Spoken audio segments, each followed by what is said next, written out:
Welcome to this free writing beginners course. During this 2.5-hour tutorial, you will be learning all the basics of creative writing.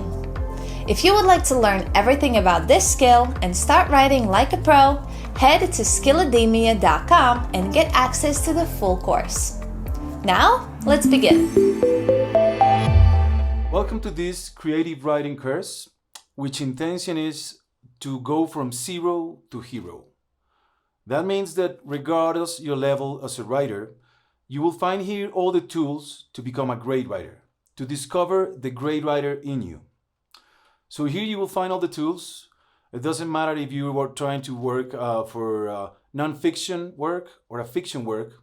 If you're attending to work as an essay writer, an articles writer, you're trying to start a blog, it doesn't matter. You find the tools here to become a great writer in that. As well, we will work in the narrative way.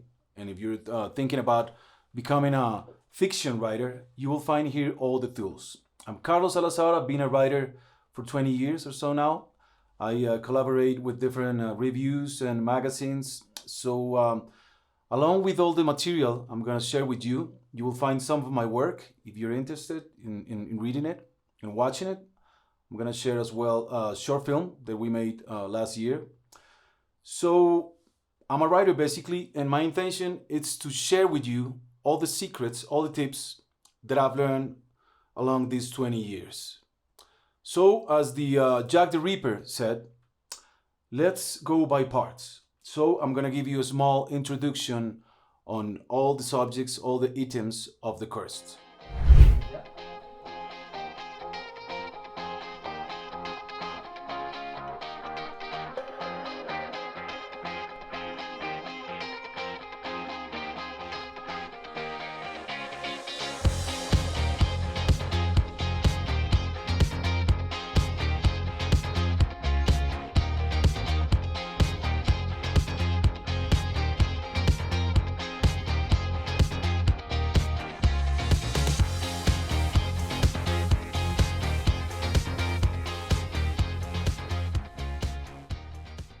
So I'm going to give you here a list, a brief view of all the items of the course. So you might jump to the one you find more interesting, or just to go by one. So first we're going to start as a general view of creativity. What is to be creative? Which can we find that source so we get connected with and be creative? What is creativity? We will watch a video about creativity. So we will go from there to see what is the purpose of the art of creative writing in the world.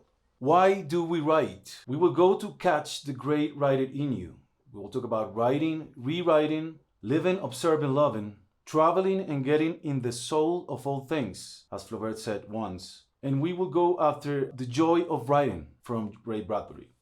After that creativity introduction, we will go to the basics, the idea. What is the started idea? An image, a story, a conflict that you lived or that you know, that you read on the news. To that, we will go to your main character. The will of your character will be a hero, a superhero, or an anti-hero. We will check all that view. A passive protagonist versus an active one.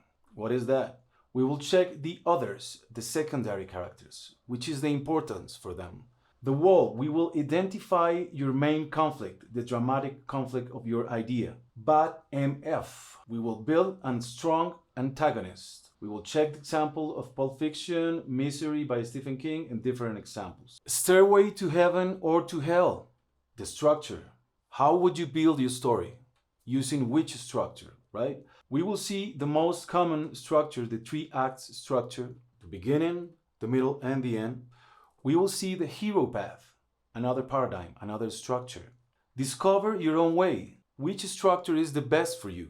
Would you create using a map, or you will just create on the going? We will do an exercise on catching your own story. Are you thinking about writing an article to start a blog, as I said, an essay, a poem, a short story, or a novel?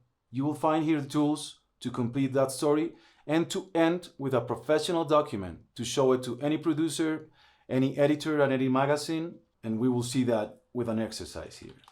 After that, we will go on creating a story and a symphony. He will find all the instruments of the art of writing.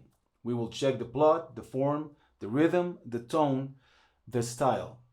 As an introduction, after we will go in each of those items. So the style, we will develop a method. We will study Hemingway's iceberg method. As you know, Hemingway was a really well-known novelist, but as well, he used to write for magazines and news. So we will check on his method.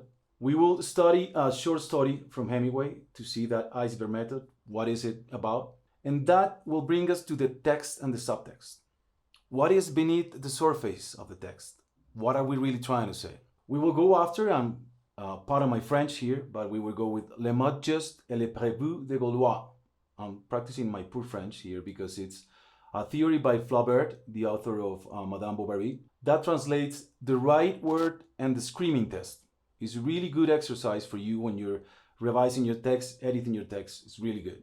We will see the narrator here, the first person, the second person, the omniscient narrator. We will go on to check all of that. Phrase by phrase, focus on the details. Sometimes you're just thinking about a huge novel or a huge script and you just don't know how to start because of it.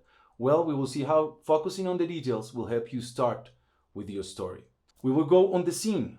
When should you just get into your scene or when you will have to leave the scene? We will see the job of the reader.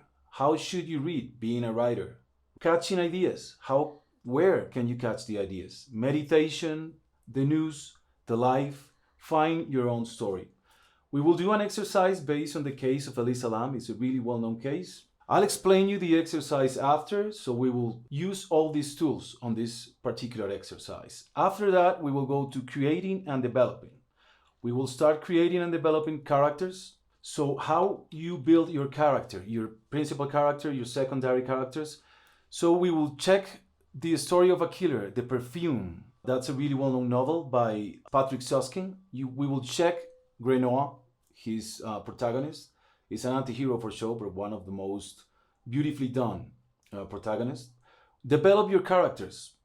What's the backstory of your main character? What is he or she doing before we even met her or met him?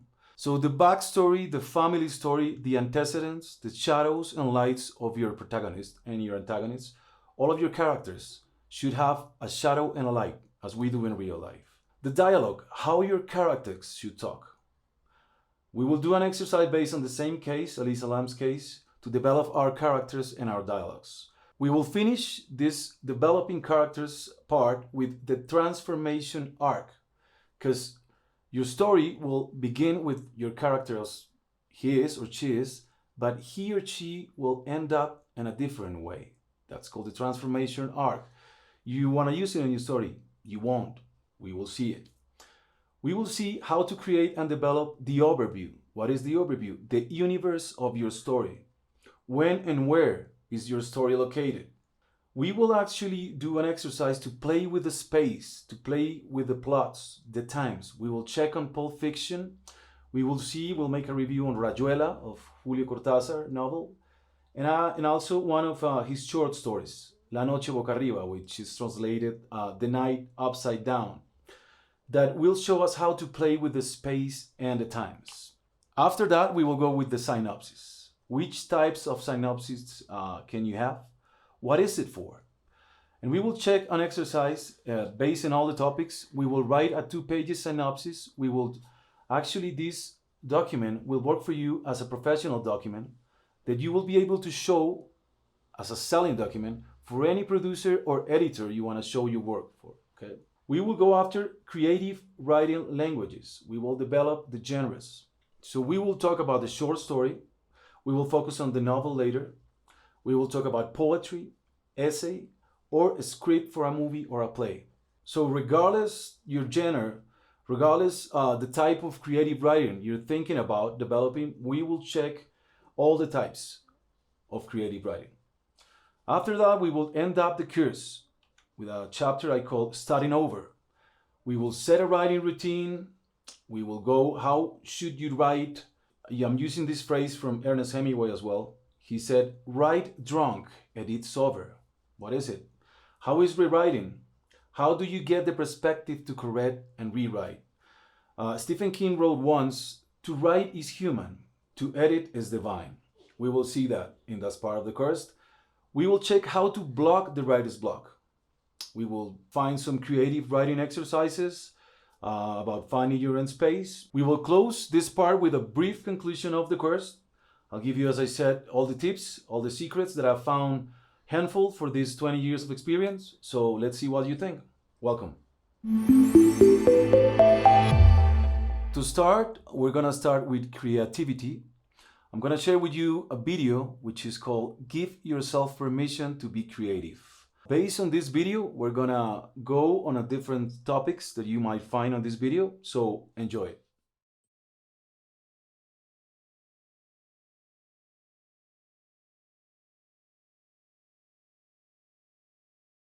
So as we saw in this video, creativity is a force of nature. It is natural for us to be creative, and the art has a really deep purpose. So starting from there, well, after that we will check some of the topics in the video. Starting, I'll do a brief introduction of the elements of creative writing, like a general view. This I find actually a little bit academic, but probably you might ended up like talking about these topics if you're dealing with an editor or for a magazine or a producer. So we're gonna check a really brief view on the creative writing elements. Basically, you might find 4 types of creative writing: expository writing, descriptive writing, persuasive writing, and narrative writing. So we will check what is each one of them. So we will check all of these items in detail. The expository writing. So when we're talking about expository writing, we're talking about textbooks of journalism, business writing, technical essays. It's when you expose or sets forth facts. This is probably the most common writing, well, when you're talking about journalism and essays, right? This one is based, as I said, in exposing facts. The second type will be descriptive writing. The aim of descriptive writing is to help the reader visualize in detail a character, an event, a place, or all those things at once. So basically it's when you're describing something, right? You can find this in fiction and poetry and advertising. After the descriptive, we find the persuasive writing. This one is when you're trying to persuade something. You use argumentation to influence the reader to assume a point of view, right? You can find this in journalism and philosophy. And the last one will be narrative writing. The purpose of narrative writing is to tell a story, whether that story is real or imaginary. So those are basically the 4 types of creative writing. To me, that's really mixed on your work, on my work. What type of writing is In Cold Blood from Truman Capote? He used like journalism, he used fiction, he used narrative writing, he used like the 4 types. So this is good so you have it as tool to know it, but definitely you can actually jump from one type to the other. So we will see this. So to know these 4 types is like a good tool for me, but honestly in my work I've like mixed all of them. Let's see, what type is In Cold Blood from Truman Capote? He mixed journalism, fiction, or let's see Talise's interview or chronic of Sinatra's. We're seeing probably a journalist view, but he puts a lot of fiction in it. So as I said, these are good tools to have in your tool set, but sometimes and very often you tend to mix all of them. So to me, a good point for you to find which of these types you might use the most, it's a really important question is, what do you love? Why is this important? Because to me, that's the main question to start writing about anything. What do you love? What are you passionate about? With this question, we will go to the next part, and is why do we write? As we saw in the video that creativity, give yourself permission to be creative. As Ethan Hawke said, the creative process is a vital process. It's not something you be like jumping around really happy or being depressed all day long. It's a vital process. So it makes emotions, It makes ideas. You might find one writing day as the most great day in your life or the worst day in your life, but it's definitely a vital process. So, why is the reason that you want to write? Is that out of vanity? Well, we all want to share some of who we are with the world, so it can have a lot of vanity. Why not? Is it attention? Yeah, definitely. You want to communicate something.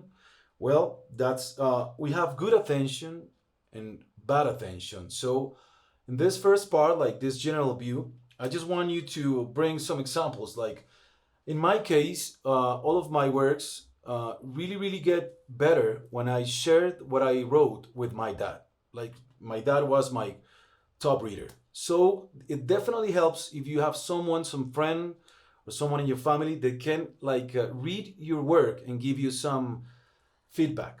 That really helps. But beware because you have good attention and bad attention. I remember a story about Julio Cortázar.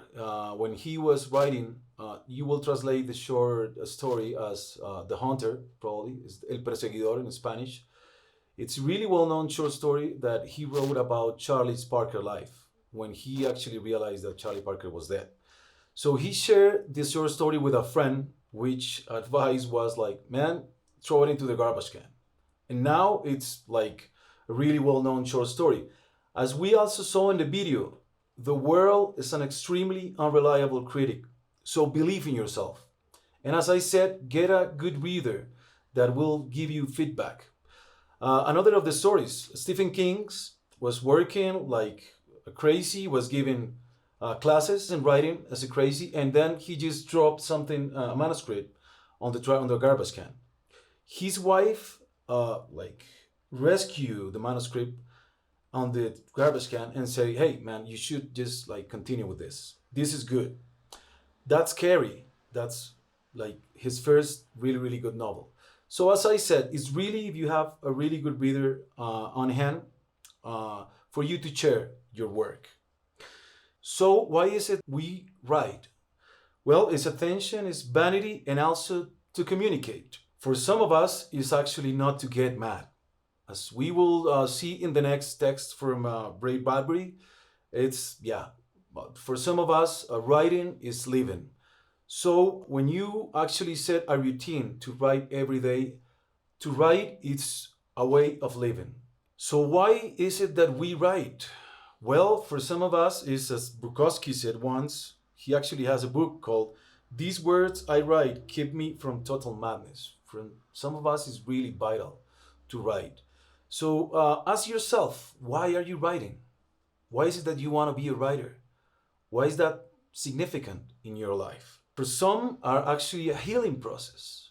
So out of healing, even though if you're writing a diary, even though if you're writing a novel, I guarantee that once you start, you will find this work therapeutic.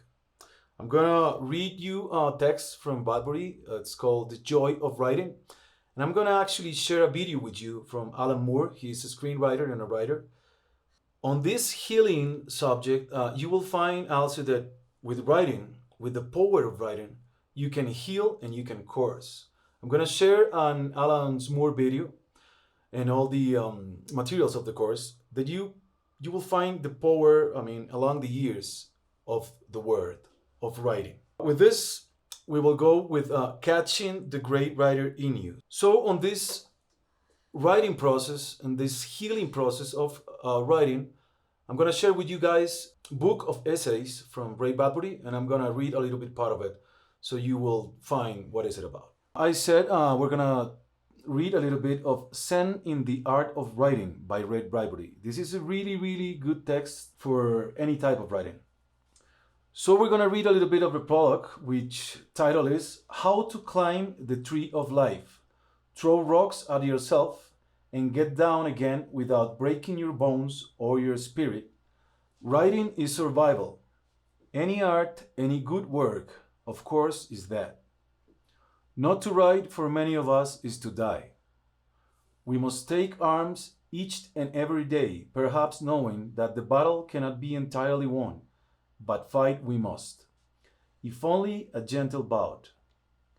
The smallest effort to win means, at the end of each day, a sort of victory. Remember that pianist who said that if he did not practice every day, he would know. If he did not practice for 2 days, the critics would know. After 3 days, his audiences would know. A variation of this is true for writers. Note that your style, whatever that is, will melt out of shape in those few days. But what would happen is that the world would catch up with and try to sicken you. If you did not write every day, the poisons would accumulate and you will begin to die or act crazy or both. You must stay drunk on writing so reality cannot destroy you. For writing allows just the proper receipts of truth, life, reality, as you are able to eat, drink, and digest without hyperventilating and flopping like a dead fish in your bed. I have learned on my journeys that if I let a day go by without writing, I grow uneasy. 2 days and I am in tremor. 3 and I suspect lunacy. 4 and I might as well be a hog suffering the flux in a wallow. An hour's writing is tonic. I'm on my feet running in circles and yelling for a clean pair of spats. So that, in one way or another, is what this book is all about. Taking your pinch of arsenic every morning so you can survive till sunset.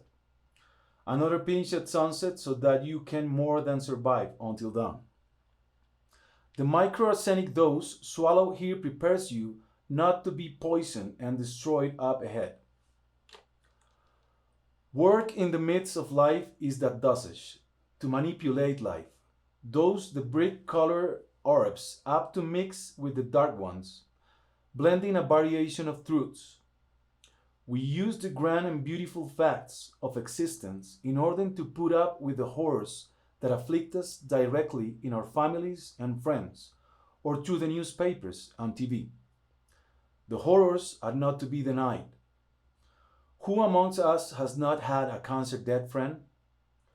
Which family exists where some relative has not been killed or maimed by the automobile? I know of none. In my own circle, an aunt, an uncle, a cousin, as well as 6 friends have been destroyed by a car. The list is endless and crushing if we do not creatively oppose it. Which means writing as cure. Not completely, of course.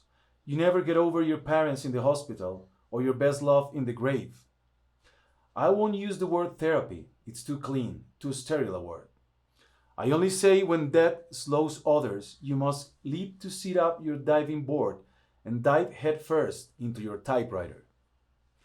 The poets and artists of other years, long past, knew all and everything I have said here. Or put in the following essays. Aristotle said it for the ages. Have you listened to him lately?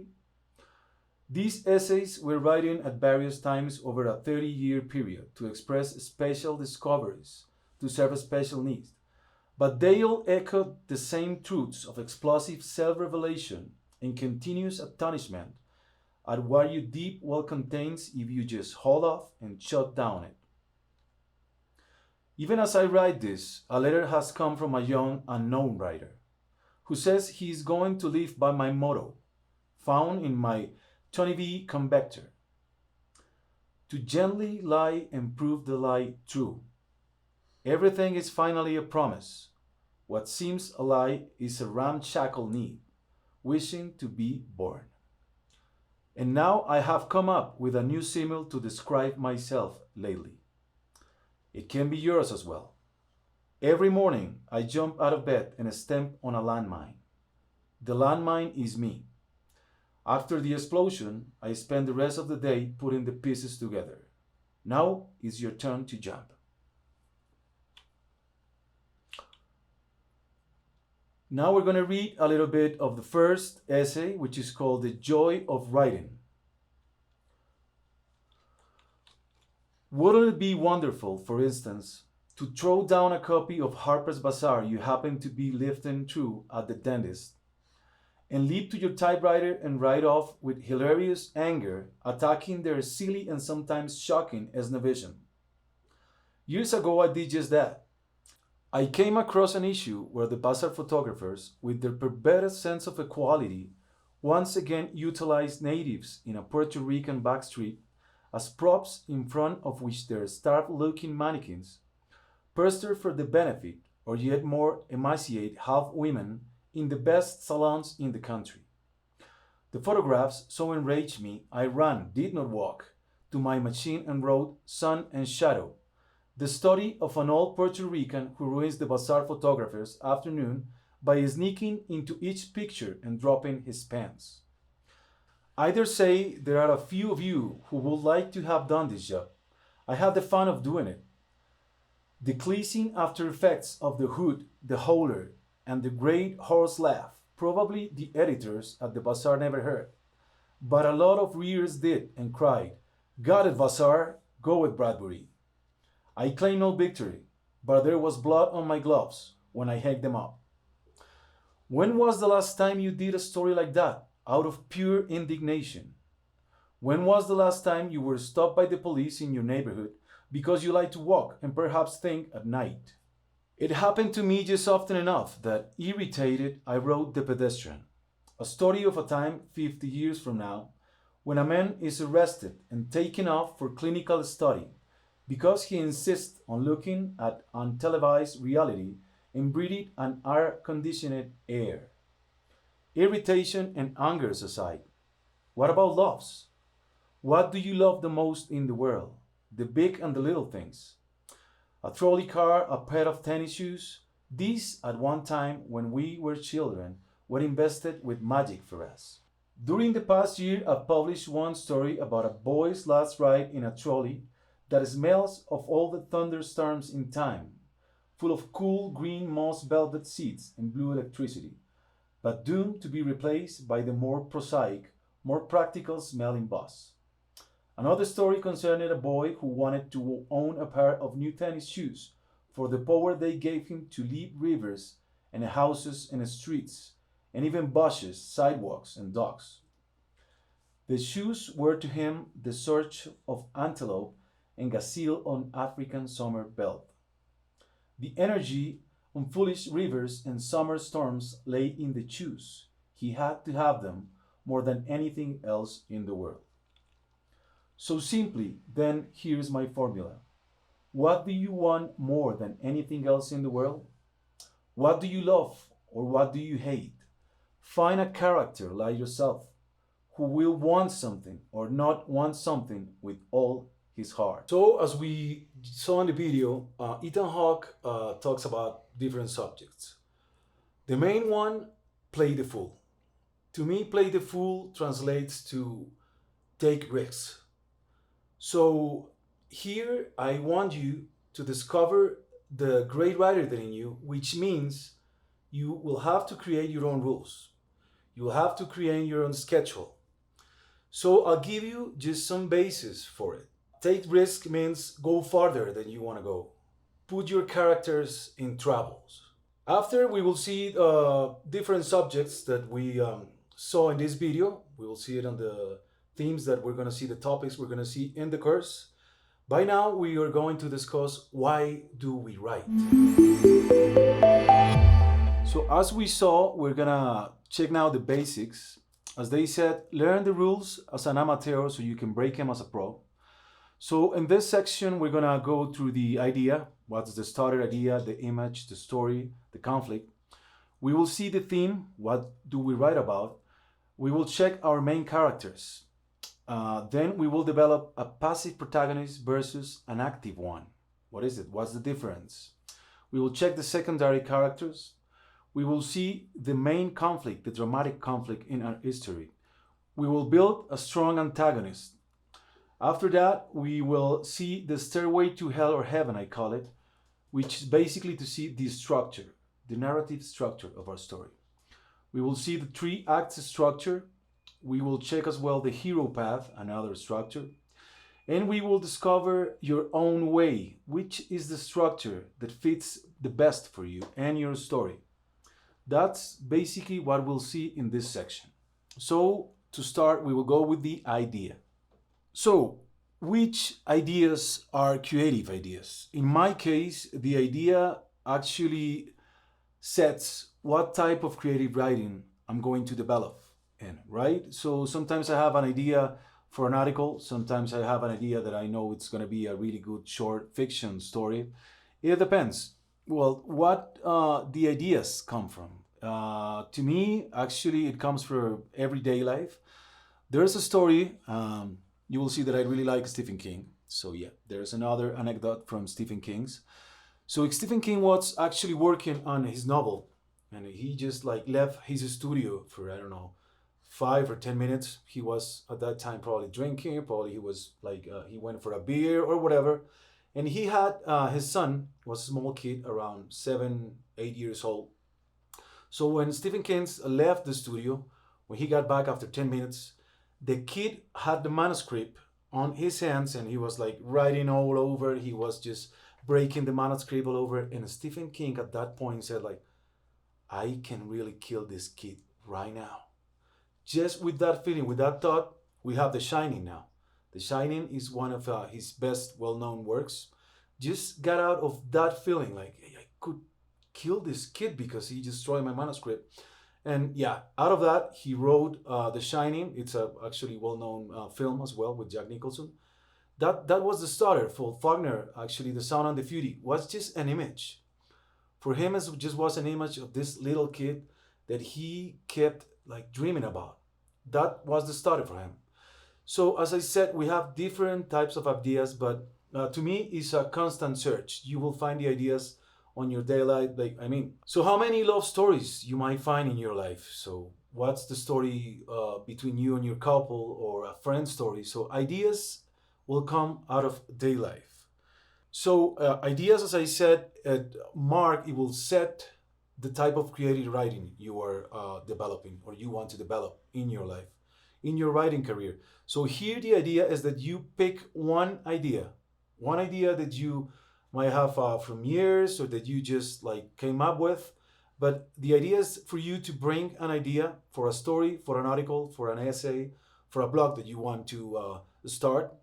When it comes to the idea, it's really, really helpful for you to have a notebook. Paul Auster said that he started as a writer because once he was on a baseball match and he didn't have a pen to get these figure autograph. So since then, he said, man, I'm always carrying with me a notebook and a pencil. So it's really helpful. I mean, I have like a lot of documents here. I have it separated that the ones that I think will be really nice articles or ideas for essays, for short stories, for scripts. So it's really good for you if you start with a notebook where you might write down any idea that you think is helpful or you might use for a short story, for a script, whatever. So get the notebook so you can get all the ideas right down. Using that idea, we will see all the tools for creative writing focused on that idea. After that, we will see the theme. What are we writing about? The theme, what do we write about? Sometimes it comes straight ahead with the idea where we're going to write about a guy who's killed by an automobile. So the theme is that we're going to write about traffic but sometimes it's not that easy. Usually it takes time for you to understand what is the theme you're writing about. Is it a love story? You're writing about hatred? What are you writing about? Juan Rulfo said that for him to identify his subject, his theme, it takes him like 5 to 6 pages of writing. And then at the 6th page, he will find out what he was writing about. So sometimes you have to start writing, to find out what are you writing about. But it's really important. At any point, you might have it from the start, you will know at the middle, but as soon as you get it, but the sooner the better, that you will know what is the theme you're writing about. As I said, you will have to write to find out what you're writing about, but definitely it works for you to know the theme that you're writing about. So as I said, with the theme, You might find it at the beginning or at the end, but it's really helpful for you to know which theme is the one you're writing about. After identifying the theme, we will see our main characters. So now we're gonna check our main characters. So this idea, this theme is, if you are writing a narrative, it's happening to someone. So who is our main character? I titled this section a will, a hero, a superhero, or an anti-hero. So there's this book I'm gonna share with you guys as well with all the materials. It's called Save the Cat. The book is by Blake Snyder. He said, I mean, this book is really, really used for Hollywood, for like audiovisual platforms such as Amazon or Netflix.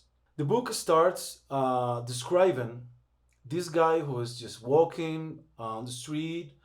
We don't know where is he going, but he sees a cat on a tree, and he decides just to stop whatever he's doing, go jump into the tree and save the cat. That's why the title of the book is called Save the Cat. So he says, Blake Snyder said that, like, at that moment, we are sympathetic with this character. He's a good guy. I want to see his story. I want to see what he's doing because I sympathize with him. He's a good guy. Well, that works if you're like building a hero. That works. It's someone that you can relate with, that his or her story, you think it's something familiar. So on building a hero, that's a really good book. As I said, I'm going to share it with you in all the materials.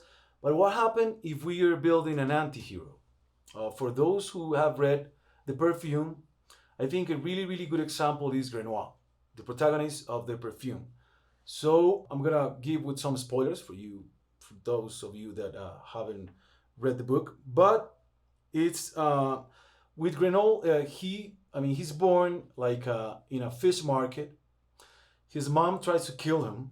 Here's a guy with a special gift. The scent of smell of Grenobles, it's a special one. He has this gift, right?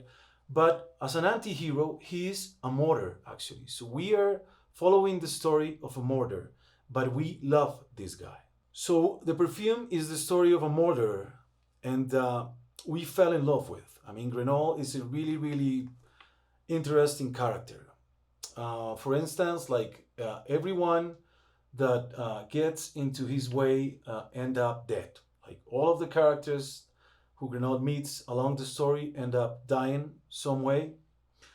And as I said, Grenoble it's a really, really interesting anti-hero. So to build an anti-hero, it doesn't matter if it's a bad guy. It doesn't matter if it has some bad attitudes or bad behaviors. We might fall in love with him and we would like to share his or her way. If we find interesting, we will follow him or follow her along this story. So on building an anti-hero, it's really from our time that you see what the industry call ambivalent protagonist. Let's think about the main character in Breaking Bad, right? He's a guy that it's a family guy. We are really related with it. But the story is that as soon as he knows that he's going to die, he's not that good anymore. How good would you be if you just find out you just have 2 weeks and you're gonna die? So this ambivalent character that you might find in Breaking Bad, for example, on this anti-hero or this ambivalent character, even though you might find some lights in the character, as we said in Breaking Bad's protagonist, it's a family guy, he's doing everything for the family, he might have some shadows in it, as we all do in real life. On that, we will go deeper on the developing characters section. So let's say you're not building a hero or an anti-hero, but actually you're creating a superhero. Well, if you see Superman has the kryptonite, right? All the superheroes has his weakness and his secret power. If you're building a superhero, have this in mind because you have to follow the rules, your own rules that you're gonna make for this superhero. As I said, all these three things, either if you are working with a hero or an anti-hero or a superhero, We will see after, in the developing characters section, how you might find all of these three things in your main characters. You will develop a shadow and a light, as I said, for your characters, building a hero, an anti-hero, or a superhero. The character, actually, as we saw in Ray Bradbury's text, our main character should want something really bad, or not wanted something really bad. That's what we call the intention of the character. And it's really, really important for you to have it, because then you will have the conflict. For drama writing, for script writing, this is key. If you have a story which is, you cannot find any conflict in it, well, it's not a drama story. It's not a drama idea if you don't have any conflict. Even Beckett, when he was writing Waiting for Godot, well, the protagonist is doing something. He's waiting for someone. But as I said, if you are attending to write drama, or you would like to become a screenwriter, you need a conflict. Actually, the substance for an article, if you're like writing a political article, it actually should have some conflict in it. So it's important for you to get this topic really, really in there. The dramatic conflict, or the conflict. Regarding our main character, we will see after, in developing the characters, the transformation arc. What is this? Well, your character has to be someone who changes, who evolves along the story. So, as we're gonna see in the developing character section, we will find the transformation arc. What is this that they call the transformation arc? Well, our main character is gonna start one way at the beginning of the story, but he's gonna be a totally different person at the end of the story. So on our main characters, as we said, we have an idea. That idea, we're gonna identify a theme for the idea. What's the theme we want to communicate with the idea we have? For that idea, we have a character, a main character, who is the one who's living through the idea. So if you're working on fiction, of course, it's a protagonist, our main character. If you work in essays or articles, well, it's the point of view of your narrator or yourself. In conclusion, our main character can be a hero, can be an anti-hero, but it's good for us that we mark the intention of our character. This, as we said in the transformation arc, it's gonna vary, it's gonna change, because our character, as we said, is gonna start as one, but it's gonna end up the story as another different person. But it's good for us as writers that we write down the intentions of that character and the goal that character is going after. As we said, and as we mark in the title of this part, our main character is also a will. He wants something. He wants to get something. Or he really doesn't want something. But it's definitely a will. So for drama, that will work as an active protagonist, the one who wants something. For literature, for narrative, it works more probably the passive protagonist. So at this next level, we're going to see the difference between an active protagonist and a passive one. So on the protagonist, our main character, the one that we pick for a story, there's two basis protagonists that we can discuss. There's the passive protagonist and there's the active one. If our idea is to write a drama story or a script, we will definitely be talking on an active protagonist, the one that takes action. That's the main difference. The active protagonist is the one that, as we said, wants something and takes action of it. So what is he going to do to get what he wants, the goal? So we can settle this. My protagonist's goal. So what is he going to do to get what he wants? Because, of course, we have the idea of the story, but then we have the conflict. What is the conflict? Because if my story is just this guy is hungry, yeah, let's write the story of how he gets lunch. That's nothing, right? But if he's facing some obstacles to get the lunch, then we have the conflict. He is hungry, but he's going to get lunch, but he has no money. That's one conflict. He goes to get lunch, but he has to hunt the lunch. So there's another conflict. So we can mark down as we said, the protagonist, the conflict that he has, the goal is to have lunch in this example, and what are those forces against him, right? So he takes action. That's the active protagonist. We're gonna need an active protagonist if we have a drama idea, as I said, for a script. The passive protagonist, it's more useful for a narrative. So as you will see the interior monologue. It's a really well-known genre, like for the 20th century, or probably a little bit like earlier, let's say the 19th century, I believe it starts with Virginia Woolf, for example. That we have a protagonist there that it's more like talking, like telling us and a narration. What does he feel? What does he think? So it's more, as it says, a passive one. Actually, we have two writers, for example, Paul Auster and Samuel Beckett, for example, which main characters in a few of their stories. It's just about a man alone in a room. So what's going on there? Well, he's letting us know what he thinks about everything. He's narrating what does he feel, right? But even though you have a passive protagonist, your thinking will lead to flash forwards on his life, on her life.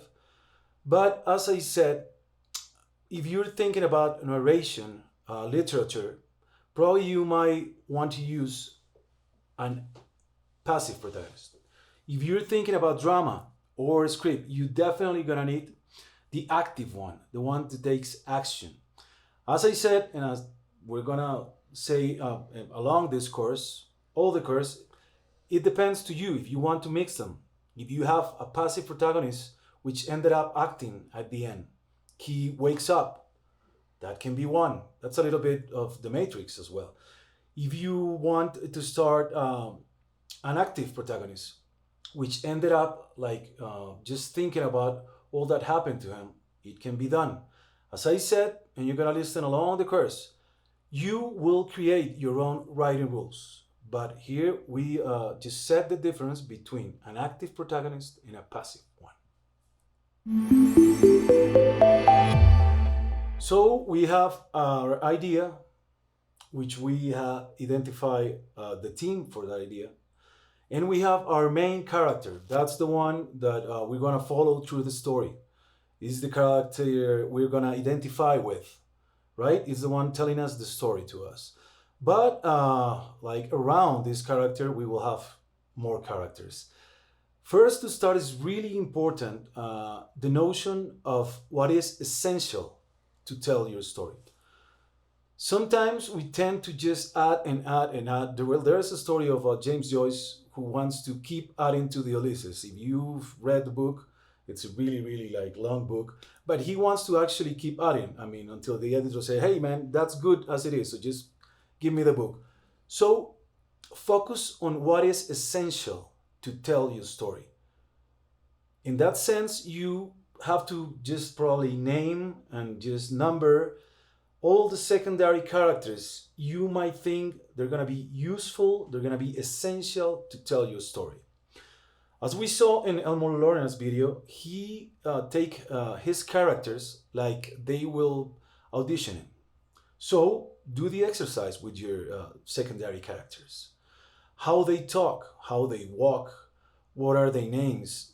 And what is really interesting is try to mix them and try to work with a contrast. I mean, just don't get like a bunch of nuns because they will be talking about religion the whole day, right? But what if you get a nun in a room with a Satanist, right? Exactly. That you will have to have in mind, especially if you have a drama idea, right? Which secondary characters would be interesting to mix with others, right? And again, which one of them are essential for you to tell the story? So the secondary characters are the one who are like interacting with the protagonist. They're around the protagonist. So have in mind, first, as I said, you just need the essential characters for them. Anyways, for our secondary characters, as we're gonna do for our main character, it is really important that we have the knowledge of their backstory, where they come from, right? Where they were born, the family issues they had, like when they were growing up, the light and the shadow, right? Do they have a bad temper? They really calm. But it's really important that we develop as far as we can all of these characters, even though they are secondary characters. We have to get to know them, probably as well as our protagonist, but definitely we have to develop. And we will see a little bit more of this in the create and developing characters part. Hi again! Congrats on getting this far! I hope you're enjoying the tutorial and already starting to see awesome results. If you want to check out the extended version of the course, go to skillademia.com where you will find our full beginner to advanced writing course, including more than 50 lectures and many more exercises to practice on. Now, let's continue.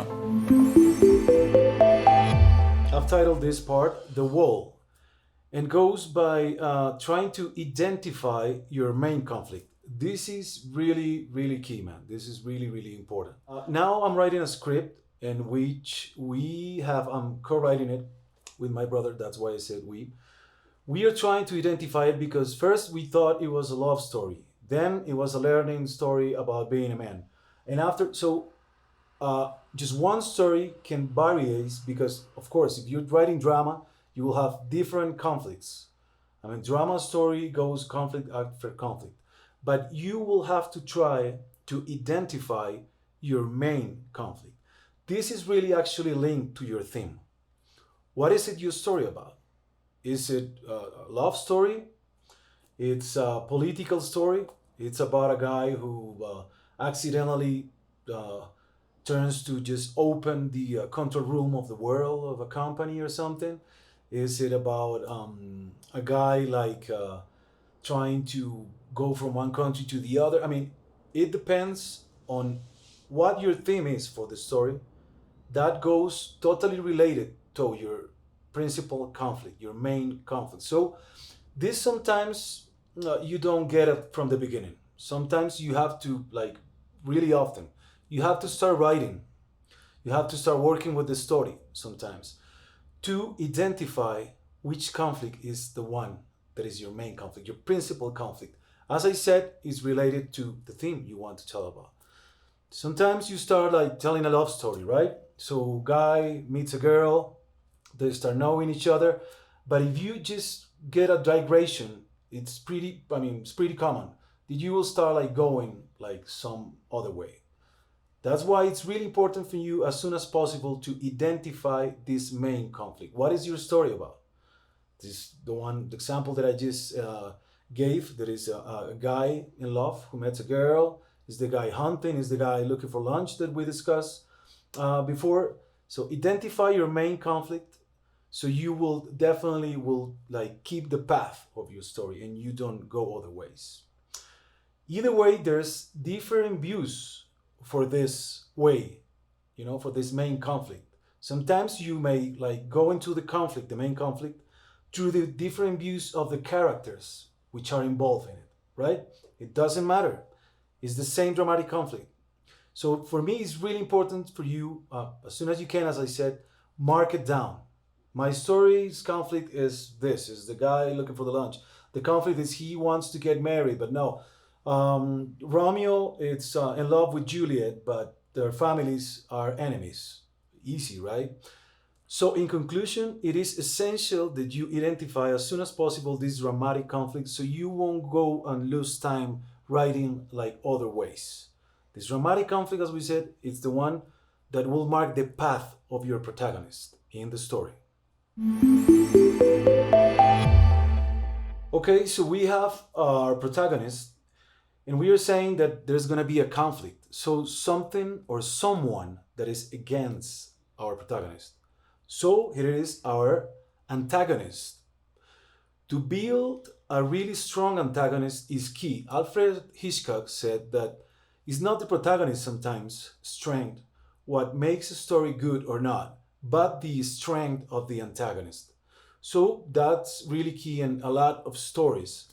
Let's take Misery, for example. Let's not get out of Stephen King's reference.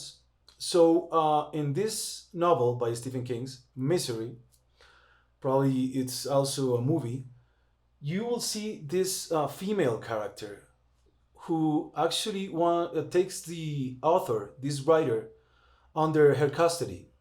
So she's taking care of him at the beginning. She's taking care of his wounds and everything. But after he does something, she just turns into an evil person.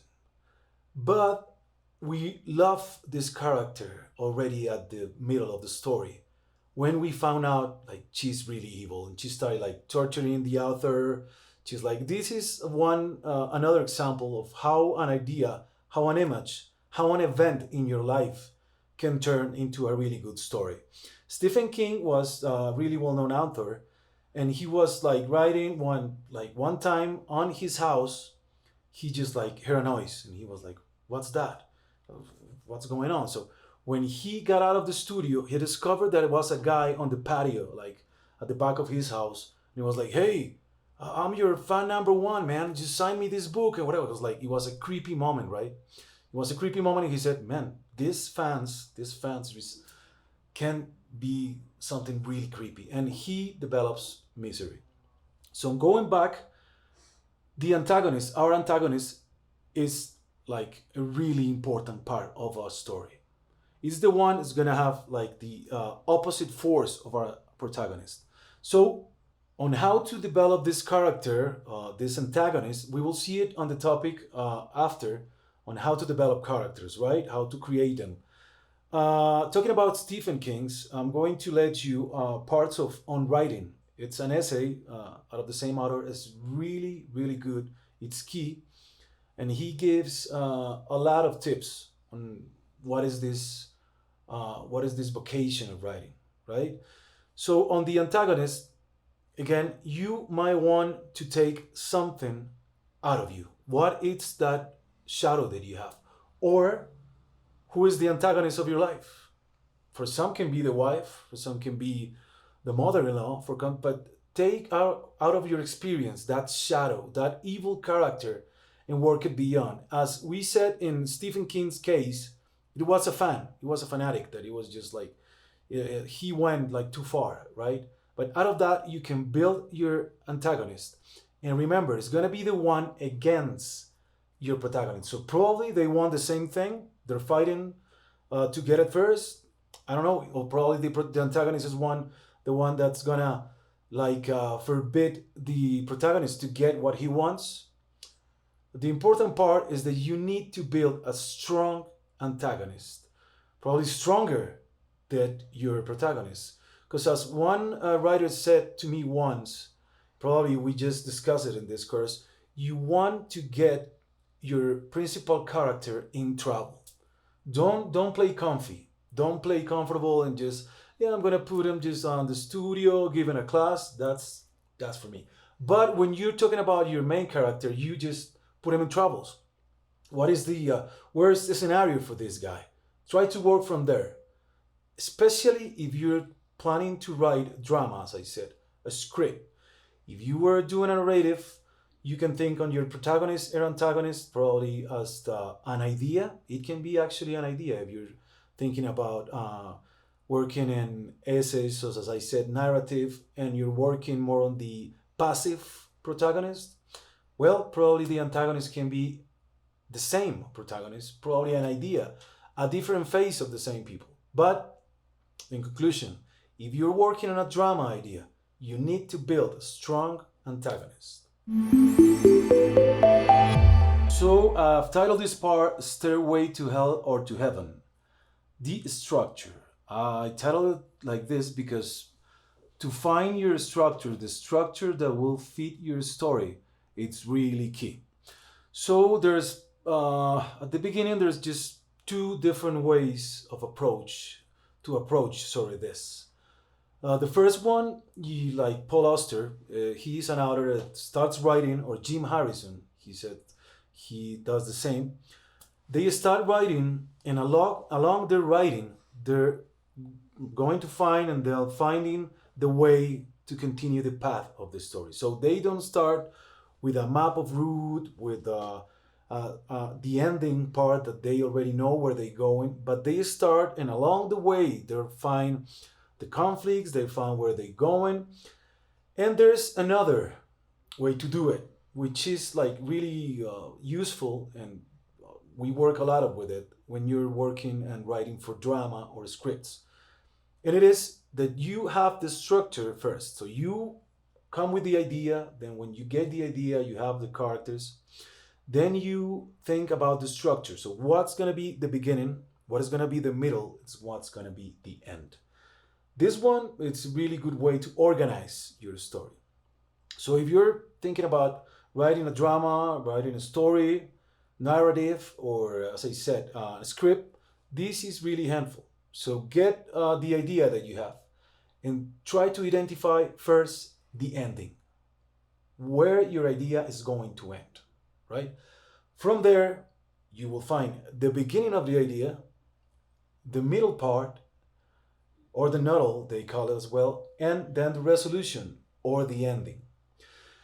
To me, these two ways has its own benefits and its own agonists, if you might say. First, because if you start writing along and then you don't have the map of route, you don't have the structure all set before you start writing, you tend to digressions. You tend to go farther on a subject that you want to go, or you tend to lose the attention of the reader because you're losing yourself on the path, right? But at the same time, this way allows you to give your characters life, right? What decision are they going to take in this or that moment? What, like, you don't have the idea of what are they going. So actually the characters, it had happened to me, starts like leading you through the story. So that's a good part to do it. On the other hand, if you don't have the structure, as I said, you probably will tend to just go this way, then go the other until you find the path of your story. So that will be a tendency to lose time, basically. Me, I mean, personally, I work with both. If I'm working on a story and I don't know where I'm going, like instead of thinking, what's going to happen next, what's my character doing, I start writing. I know that probably I'm going to lose some of the material, but as Ernest Hemingway said once, the number one tool the writer must have is a garbage can. Because definitely writing is rewriting. So you will work and then you will throw to the garbage and then work a little bit more. So as I said, I work in both ways. I start writing in some parts where I don't know where I'm going. But if I'm working on a drama idea, definitely will have a map of route, a defined structure of where I'm going. As I said, you have to identify for that the end of the story. From there, where your story is going to begin. And then we will go to the middle part. And the classical structure, as we will see after, these two ways will depend on the type of creative writing you are trying to accomplish. So, as along the course, I'm going to say it depends on you. You will have to create your own rules. So which one is the best for you? As I said, my advice, if you're working on a drama idea, get a structure, get a map of route. Where is your first character going? Where is your main characters going, right? If not, if you want to try the Paul Auster's way, start writing and see how that goes. See where does that take you as a writer and where does that take your main character. So to understand how does this work, we will see this next part, which is the 3 acts structure. So regarding the structure, we're gonna see first the most well-known structure, like since the Greeks from Aristotle, in which is the 3 acts structure. As we were saying, the first one, the act 1, that's the beginning. The act 2, they call it the middle or confrontation, and the act 3, it's called the resolution. Okay, so let's start with the act 1. That's the beginning. So the first thing is where the story, where your story, the characters, the main character story you pick, it's going to start. What if we'd start The Sopranos in some other point? It will be a different story. What if we start any other book, like let's say, yeah, The Perfume again, at some other point? It will be someone else's story. So why do I want to start here? This story is the main question you want to ask yourself to start. Then in the Act 1, we have another important topic, and it's the presentation of the characters. So on the developing characters, we were thinking about our characters like auditioning.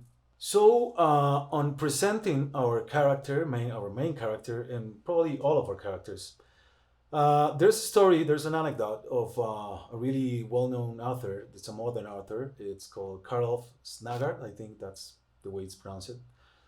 Well, he has a famous saga which is called Mein Kampf, like using Adolf Hitler title.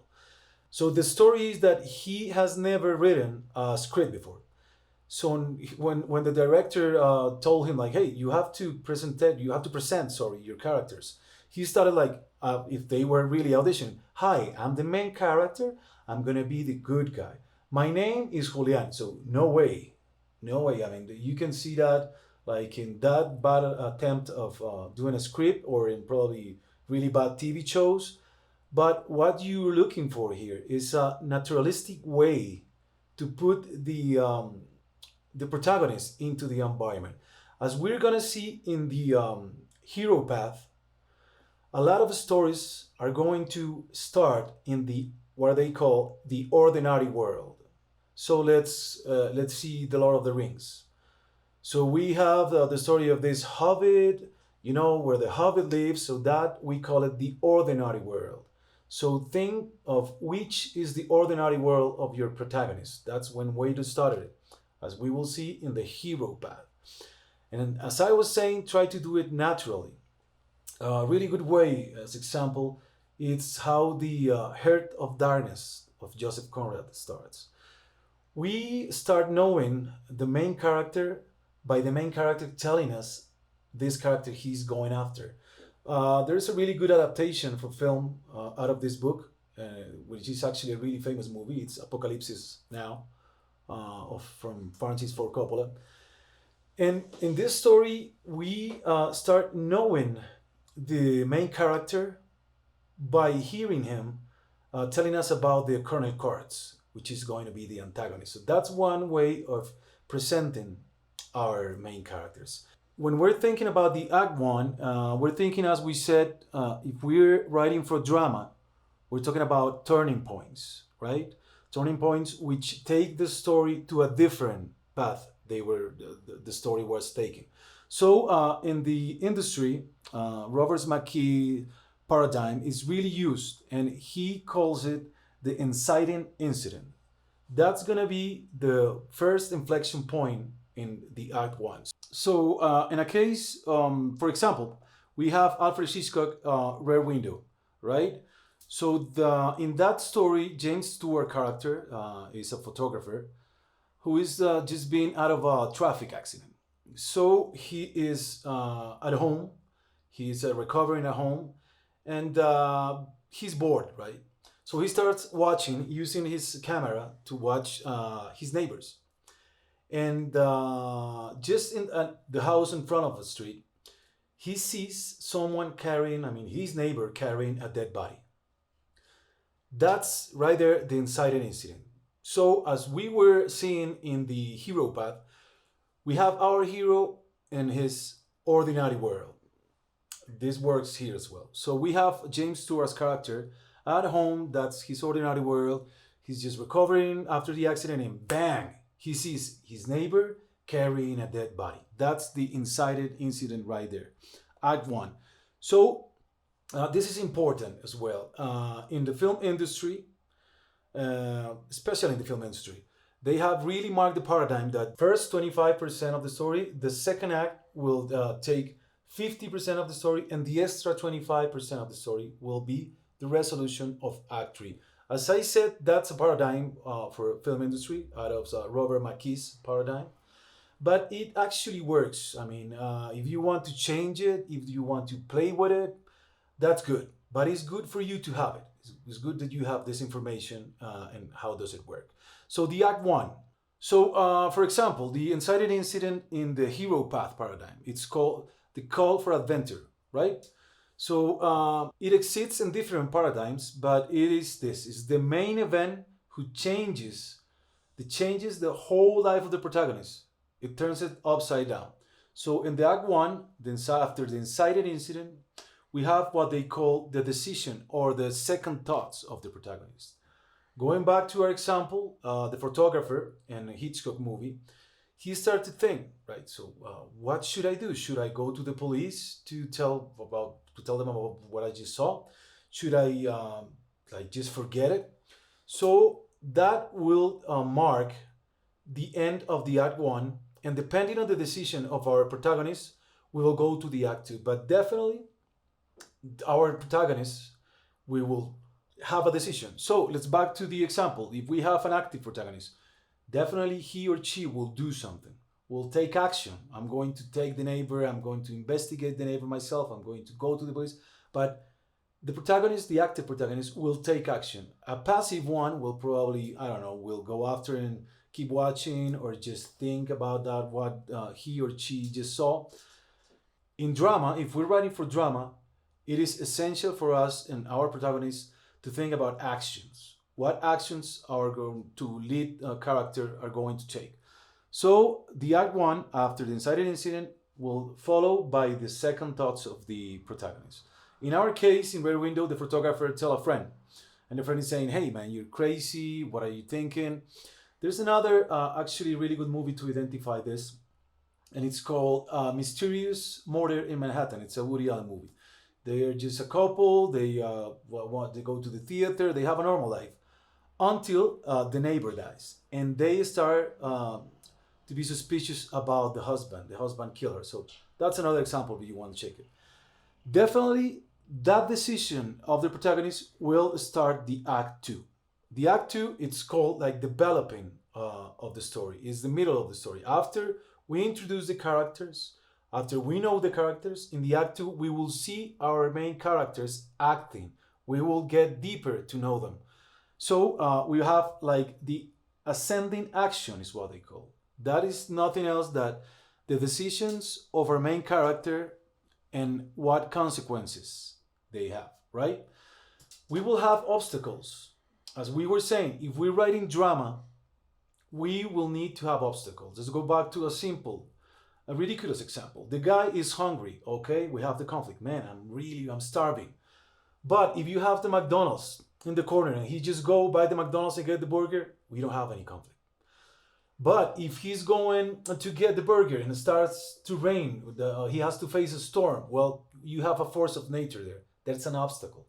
Or he's going to get the burger and he gets robbed, okay? Or the McDonald's restaurant is closed. Then you have obstacles, right? For the protagonist to face.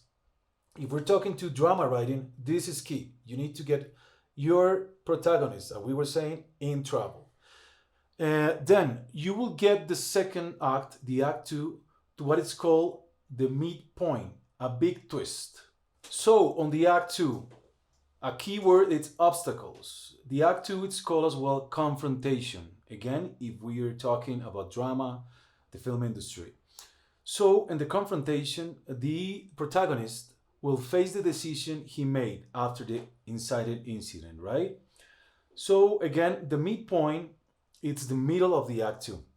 Then we will set the space in the hero path of the extraordinary world. So in this structure, it works as well. The hero, the protagonist, take a decision who takes him out of his ordinary world. If you want to see it, out of his comfort zone, right? And he will face the decision he just made after the incited incident. So the Act Two is called as well, again, confrontation. The midpoint, which divides the Act Two in two, is called the big twist.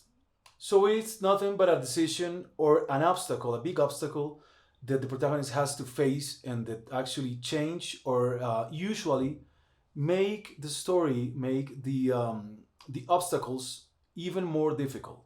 That's what is happening. As you will see in the structure, in the graphic, The action, it takes like a crescendo, right? It's going, it's growing and growing and growing, right? Okay, in the act two, the midpoint will be a big twist. So it's a big event that happens after and because of the decision of the protagonist. After that, we will go to a crisis, a lifetime of the protagonist before the act two ends and goes to the act three. The ending, like the limit between the act two and the act three, it's called the second turning point. On or I mean, in like some parts, some paradigms, just they just design one turning point and the second turning point. Here we're talking about three turning points. The first turning point, which divides Act 1 and Act 2, the midpoint in the middle of the Act 2, and the third turning point, which divides Act 2 and Act 3. So now we're going to the Act 3. So the third turning point, which divides the Act 2 and Act 3, it is the one that leads to the climax. So in the example we were seeing in the Rear Window, Alfred Hitchcock movie, the protagonist sent his girlfriend to the house, and everything's like end up in the confrontation, what's to the climax, and then we go to the Act 3, that is actually called as well resolution. So it's when everything resolves. It can resolve. Let's go back to our simple, silly example. So the guy goes to the Mac to get the burger. It is closed or whatever. He then run into the restaurant or get into the restaurant and start preparing his hamburger or whatever. The police caught him or whatever, and then it goes the resolution. He got caught and end up in jail. That's one resolution. He escapes, and then he just run with the burger and he's free. That's just the resolution. That's the descending part of the this is the descending part of the action, as you will see in the graphic, the Act 3. So as a conclusion, this is nothing new. This is something that film industry has evolved and has like worked like this. But this is, as we were saying, this comes from the Greeks, from Aristotle and everything. So actually classic drama and classic theater is based on this. So again, the modern structure of this is 25% Act 1, 50% Act 2, 25% Act 3. After this, we will see another paradigm, which is called the hero path. So, as with all the concepts we're gonna check in the course, this paradigm is a form, not a formula. What I mean by that is that you can use as many concepts of this paradigm as you want. Which one will fit in your story, will fit with your process, that's up to you. I'm just gonna share the knowledge and you will pick what is working with your story and your style. But this is a really, really powerful paradigm that you will find like from the Odyssey to Matrix, like along the decades and the years. This comes from Joseph Campbell's, but I'm gonna use the development of this that Christopher Bogler does in his book called The Writer's Journey. I'm gonna share this book for you with the rest of the materials. So to start, I'm going to share with you guys this graphic we're seeing right now. That it's the graphic of this hero path contained in the 3 acts theory, right? So you would see all the parts of the hero's path in the 3 acts structure that we just saw. Okay.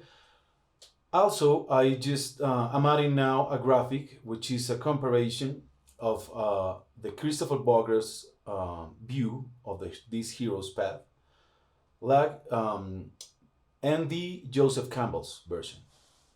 Okay, so we're gonna start with the first part of the this hero path, which is called the ordinary world.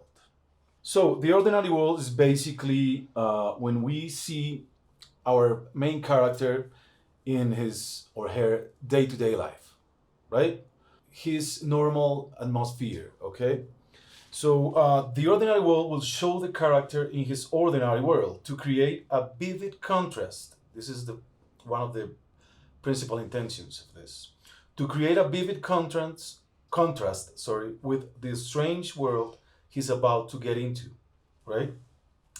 So the reader, the audience, or the viewer will sympathize and empathize with the hero after, right? So we're gonna find the hero here in his ordinary world, his day-to-day life. He's at his home or he's at job, like doing the things he does every day.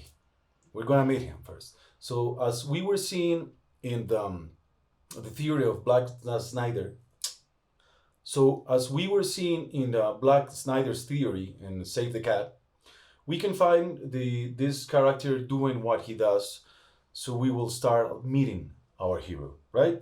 A good example of this is probably in The Godfather, when Michael Corleone is played by Al Pacino. His ordinary world, he's a soldier. He's a straight and educated man who doesn't want to know anything about the mob and the mafia business of the family, right? He's about to get married. He's outside of all the family matters, right? Until his father got shot. Okay, we will see what point is this. After another example, The Matrix. So Neo is living as Thomas Anderson. He's a computer programmer and a hacker within the Matrix, right? In The Lord of the Rings, for example, Frodo is living a quiet life in the Shire of Hobbitland, right? Terminator, Sarah Connor, she's single and she's working as a waitress, never expecting what is going to happen. Those are really clear examples of this first part, which is the ordinary world of the hero. The second point, it's called the call to adventure, right? I like an image for this title, which is Neo facing the blue and the red pill.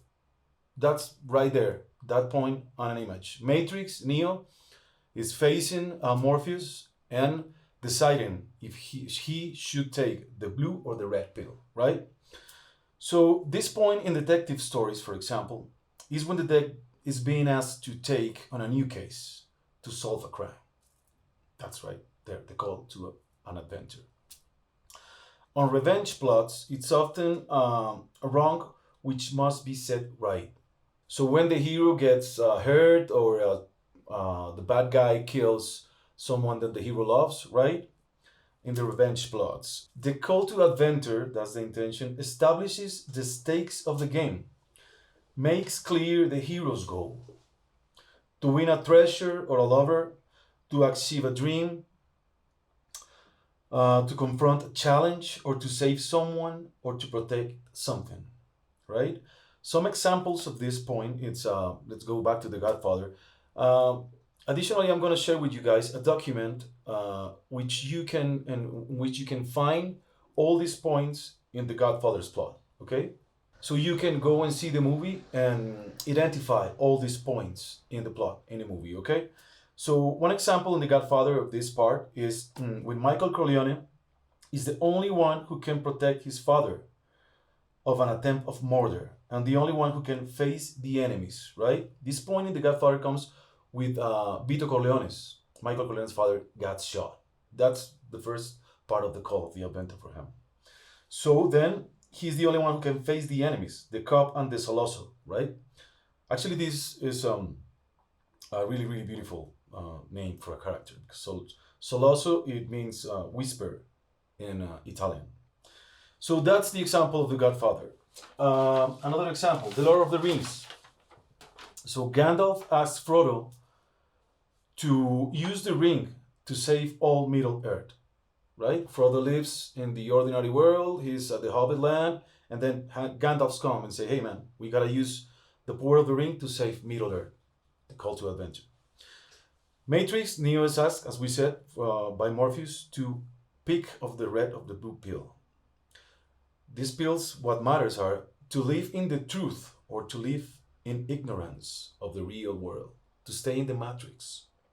Sarah Connor in Terminator, that's a beautiful image as well to the call of the adventure. When the guy comes and is trying to save her for the Terminator and says, come with me if you want to live, right? That's the call of the adventure there. The call of the adventure, it can be like Sis and Mark as a threat or an invitation, right? The initial reaction will show us the type of character our hero is at the beginning. Remember, our character is going to be one at the beginning of the story through all the story, all the challenge, all the tests, he's going to be a different person. One thing in Joseph Campbell's hero's path is that marks a circle. We're going to start in the ordinary world and we're going back to it. Okay? So the initial reaction, as I was saying, of this call to adventure will show us the type of a hero, the type of our hero, what character he is or she is. We will emphasize with him through his doubts and his decision. The call to adventure introduces your hero's true face, and it starts the character development. The hero won't be the same after this decision, as I was saying. The Call of Adventure also introduces the core concept of your story. What is in this game? What is he betting? What he can lose, right? Our hero. And we go to the third part, the refusal of the call, or also called the reluctant hero. I also like to name this the fear. This is the fear. The hero often faces the greatest of his fears in this part, the terror of the unknown. So the hero obviously hesitates, thinks in turning down the invitation of the journey. He's thinking about, this is not for me. I'm not going to get involved in this. The doubt makes the hero human. This part shows the hero as a human being. So we will feel sympathy and empathy for him, right? Because he's doubting. He's human. He's not a robot. Through this doubt, the audience reflect on the danger of the mission as well. We will feel sympathy and empathy for the hero, but also we will measure what is like the danger of the mission, right? What is really at stake in our story. Some examples is like Disney movies, Shrek, for example. He doesn't want to be a hero. He just wants to be left alone. This part of the reluctant hero is really used in some movies. I actually, when I was a teenager, just noticed after, that I used to love that character played by Bruce Willis. You know, the cop, is a drunk, is like out of shape, and he's just, actually in Die Hard as well. In Die Hard, he's just an ordinary man that is has to deal with extraordinary situation. He has to do it. So this is really key. An ordinary man who has to deal with extraordinary situations. In Die Hard, as I was saying, he just visiting on vacation, but damn, he has to like fight a whole mob group. Going back to The Godfather, this part in The Godfather is when Michael Corleone doesn't want to get involved in the mafia business, but he has to protect his father and save the family. He's hesitating, man, I don't want to get involved in the mafia, anything, but my father is involved, my family is involved, I'm the only one capable to save him. Okay? Terminator again. Sarah Connor doubts in all the travel in time story that this guy is telling her, right? She's hesitating about that. And then after the examples, we go to the 4th point of this hero path, and it's called mentor. That's a figure there, the mentor. Also called the wise old man or woman. This figure, this character can be a friend, a father, or a mother figure, right? It's a guide or a teacher. The mentor prepares the hero for the journey, and it's often the figure who convinces him to accept the mission. They might give advice, ideas, guidance, or magical equipment to the hero, right? So the mentor is there to give exactly some tips, some guidance, some tools. It can be weapons, it can be magical tools, sometimes it's thoughts, ideas to get through the mission, right? The mentor inspires and encourages the hero. But this is really important, he has to go by himself. The mentor is not going with the hero. That's important in this part. So the hero has to face the unknown. So the hero has to face the unknown by himself. Before to go to the example of this, I would like to go and mark an exception of this. In Scent of a Woman, Al Pacino's movies, a great performance of Al Pacino. His character actually helps the hero to pass through the final tests. If you've seen the movie, when this character is going back in the college and the university to face all the students and the academic. When the character Al Pacino is helping with that, they're traveling. The hero is facing at the university all the students and the accusations, right? Al Pacino goes and help him out, right? So as I was saying, these are forms and not formulas, and will vary depending regarding the story, right? So after mark that exception, one example will be Lord of the Rings. Really will mark there. Gandalf in the Lord of the Rings. Obviously, he's the mentor. Frodo, right? Mickey in Rocky. I love that mentor. Mickey in Rocky. It's a really like natural mentor. He's kind of actually bitter of all these years in poverty and everything, but he is Rocky's mentor. Okay. Morpheus in Matrix, of course. Alfred in Batman is another mentor. The Consigliere in The Good Father, Robert Duvall. Really good character. In Jaws, the mentor is the shark expert who joins the journey to get the shark, right? The next point is crossing the first threshold. In this one, the hero enters the special world. We are leaving the ordinary world of the hero, the day-to-day life. He is being called to an adventure. He's doubting and take the adventure. And then with the help of the mentor, he says, okay, let's do this. This part, the fifth point, will enter the special world, okay? He faces the first consequences of accepting the call, of accepting this invitation to adventure, right? On the three acts structure, this is the first turning point, which divides the Act 1 to the Act 2, right? We're entering the Act 2. We are entering here the Act 2. If you want to mark the three divisions of the three acts structure here, the Act 1, we might call it the decision or the invitation after the presentation of our character. The Act 2 will be the action itself, what happens in the Act 2, right? And the Act 3 will be the consequences of the action, if you want to mark it really clear there. On this point, the hero is now committed with the journey, with the mission, right? And there is no turning back. He has entered the special world. He cannot go back now. First, I want to mark, this can be a physical frontier, a physical barrier, but also a psychological one, right? When we're crossing this frontier, can be, one land and we're crossing to the other, or it can be a psychological one, right? Examples. Frodo crosses the frontier of back end into a foreign land. In Matrix, Neo takes the red pill, the pill of truth, like real life examples. This one will be the first place you end up after a divorce, for example. Right? Your wife, your husband tell you, hey man, I want a divorce. You sign, then you're on a hotel. Well, that's the strange world for you.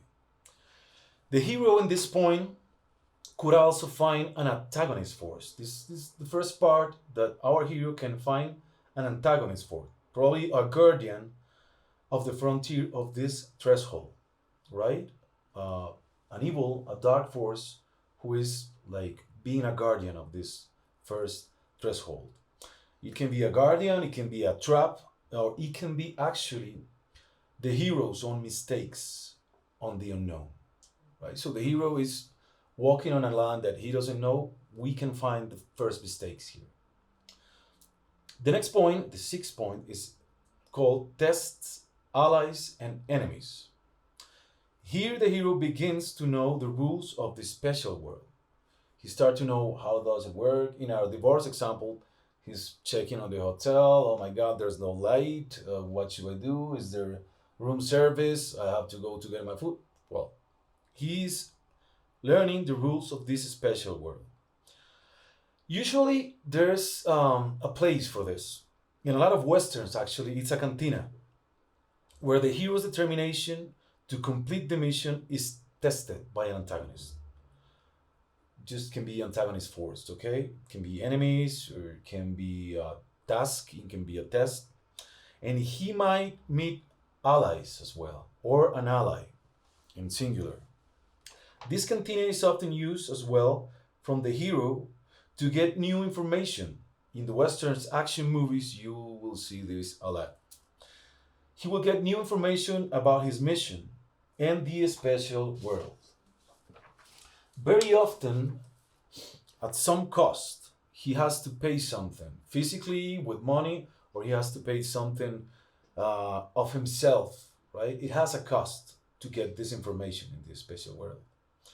The initial plan begins, but setbacks occur.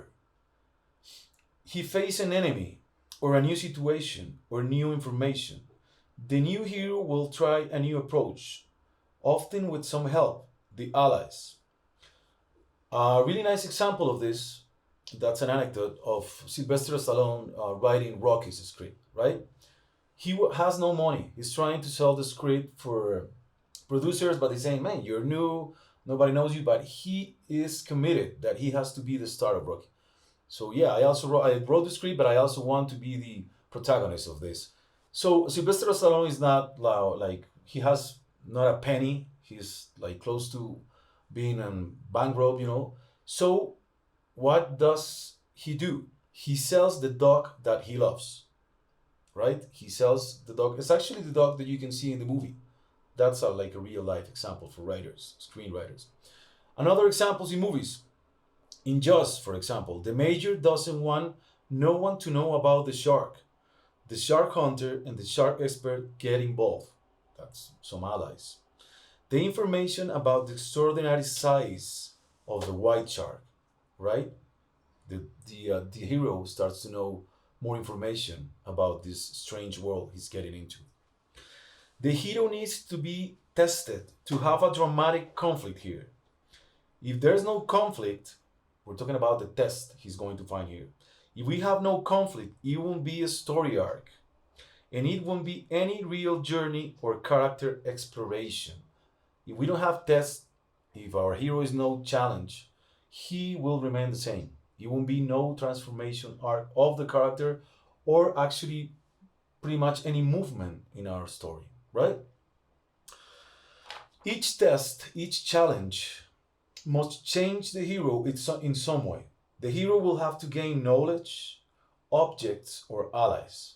He will get arms, he will get weapons, he will get friends that will help him in the journey, right? A really nice image for this is like back in the day, the shaman in tribes, old tribes, the shaman, when he's trying to heal someone on the healing ritual, he must go on the land of the dead in order to recover the soul of the sick person, right? Let's think about the Divine Comedy, right? Dante, going back to the power of writing, Dante was known in some parts of Italy after he published the Divine Comedy as the guy who went to hell and back, right? He was really respectful. He was like a strange figure, like, hey man, that's the guy who went to hell and got back, man. The powerful of writing. It's also the Divine Comedy's plot when this character has to go and find his loved one in hell to bring her back, right? It's also, you can also find this plot in Orpheus myth, right? He has to go into the underworld to save his loved one. The next point in this hero path is called Approach to the Inmost Cave. It's also known as the final preparation. The cave is where the object of the hero's quest is hidden. And it's the most dangerous place in the special world. Now that the hero has entered this special world that he doesn't know, this is like the hole. This is the deepest and darkest place of that special world. The most dangerous place. That's why it is often the headquarters of the antagonist, right? Batman gets into the Joker's place, right? It is known as well as crossing the second threshold. The hero has already crossed the first threshold. This one is also known as the point that the hero crosses the second threshold. This is where the hero pauses to plan and prepare. He gets ready, right? You can see it often as the preparation of the hero in Rocky. He's like start to get in shape, right? Mm. The hero gets ready and train for the battle. At this point, really often the hero has to get into the mind, in a lot of movies, stories, into the mind of the antagonist force, into the mind of those who stand in his or her way, right? He has to understand the rules of the cave, even if the rules are that there's no rule at all, like in Apocalypse Now. Captain Wheeler starts to understand Colonel Kurtz, but realizing with every step that apparently Colonel Kurt, but realizing in every step of the journey that the most likely thing that is happening is that Colonel Kurtz has lost his mind, right? Another example is training Rocky training for the fight with Apollo, and that after this training, after this getting close to the cave, it comes the ordeal. So in this seventh part, as the example we were seeing in Apocalypse Now, Captain Wheeler, it's like understanding more and more about Colonel Kurtz, and he's actually getting close to the headquarters in the high. So in this conclusion, so as we're seeing in this example of Apocalypse Now, Captain Wheeler is understanding more and more of the madness of Colonel Kurtz, and he's actually like really getting close to the headquarters of the colonel in the heart of the jungle, right? After this, it comes the 8 point in the hero spot. It's called the ordeal, also known as the black hole or the belly of the whale. Here, the hero has a direct confrontation with his greatest fear.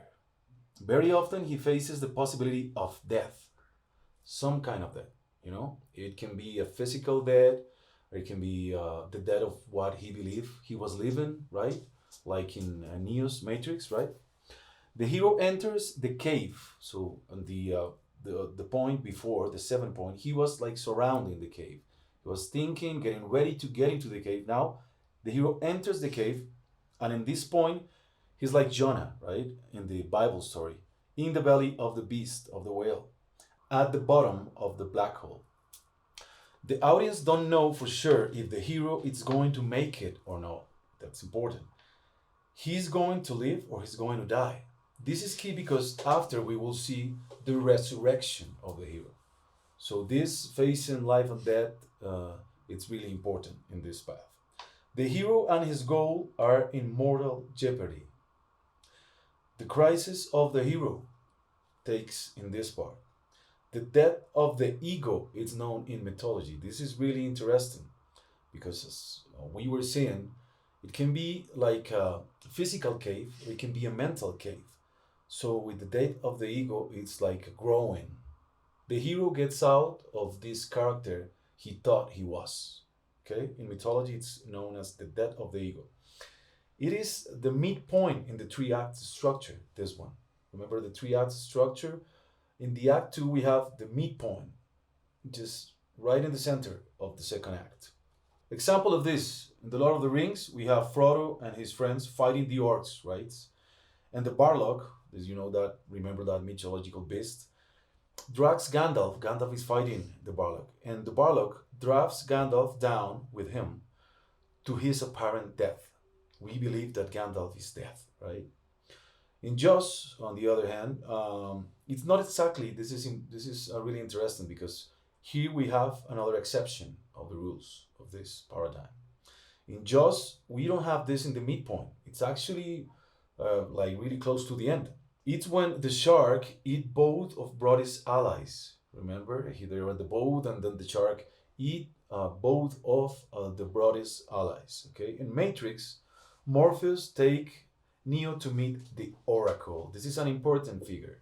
This is a different figure for the mentor. The Oracle is along a lot of mythological and classic stories. The Oracle is the figure who will tell the hero something that he's going to face. It's really often in a figurative way. It's not a literary way. He says, hey, you're going to fight this guy. No, it's really metaphorically in the way that Oracle will tell the hero what he's about to face. But it's an important figure to have there, the Oracle.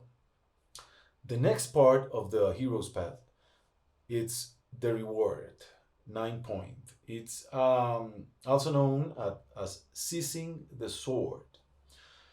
Here, the hero takes possession of the treasure, the weapon, or the knowledge that was hidden inside the cave. Right? He was surrounding the cave of this strange world. He gets into the cave. In this part, the war part, he gets the weapon, the knowledge that was hiding in there. Okay? In this part, the hero can fix a conflict with a parent. It's really, really often that we see this in movies and classical stories. In romantic comedies, for example, in this part, the sword can be the love, or the loved one, and the hero gets her or gets him back. Okay, so very often, she is the treasure, and the reward is a love scene.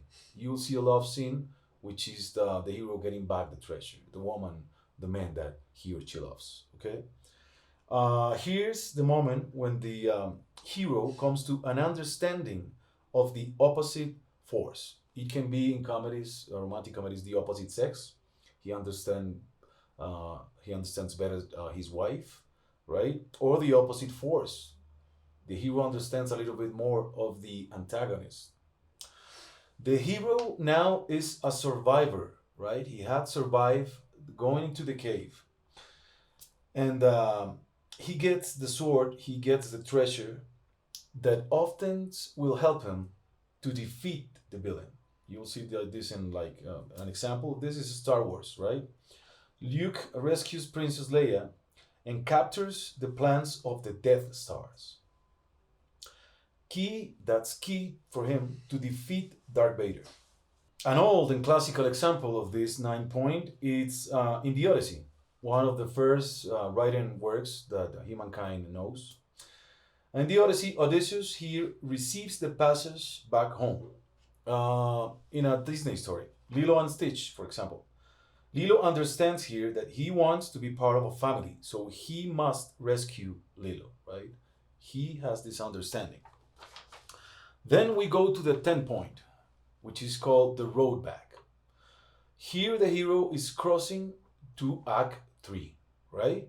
We just leaving Act 2 and he's crossing to Act 3 in this classical 3-act structure. So the most classical chase scenes on movies come at this point. As the hero is pursued on the road back by the vengeful forces he has disturbed by seizing the sword, right? The elixir, the treasure, the information in this strange world, right? The hero decides here to go back to the ordinary world, right? As we were saying, this is a circle paradigm in the story. So he decides he has to go back to the ordinary world. Still, he's going back, but we still have tests, dangers, temptations ahead, okay? Very often, as a consequence of the hero's journey. All these tests, all these challenges are consequences that he had the treasure, he had the information out of the strange world, out of the cave. Yeah, has to be a treasure for the antagonist for as well. An example of this classical movie, E.T. E.T., this famous scene, the moonlight bicycle flight of Elliot and E.T., as they escape from Keys, who represents a repressive authority. In Spider-Man 2, for example, Spider-Man 2, Peter goes back to be Spider-Man. After he was doubting, he was just trying to live as a normal guy. He decides to go back to be Spider-Man because he realizes that being a hero is worth the sacrifice. In Jaws, for example, the hero swims back after killing the shark. As we were seeing in this movie, particularly this movie, this part goes really to the end, really close to the end. So as we were saying, these are forms, not formulas, and you can play with them. You can play them, and you can play with them. And the Godfather, Michael Corleone's wife, is killed in Italy, and he has to go back to America. The 11th part is called the Resurrection. Okay, back in the day, right?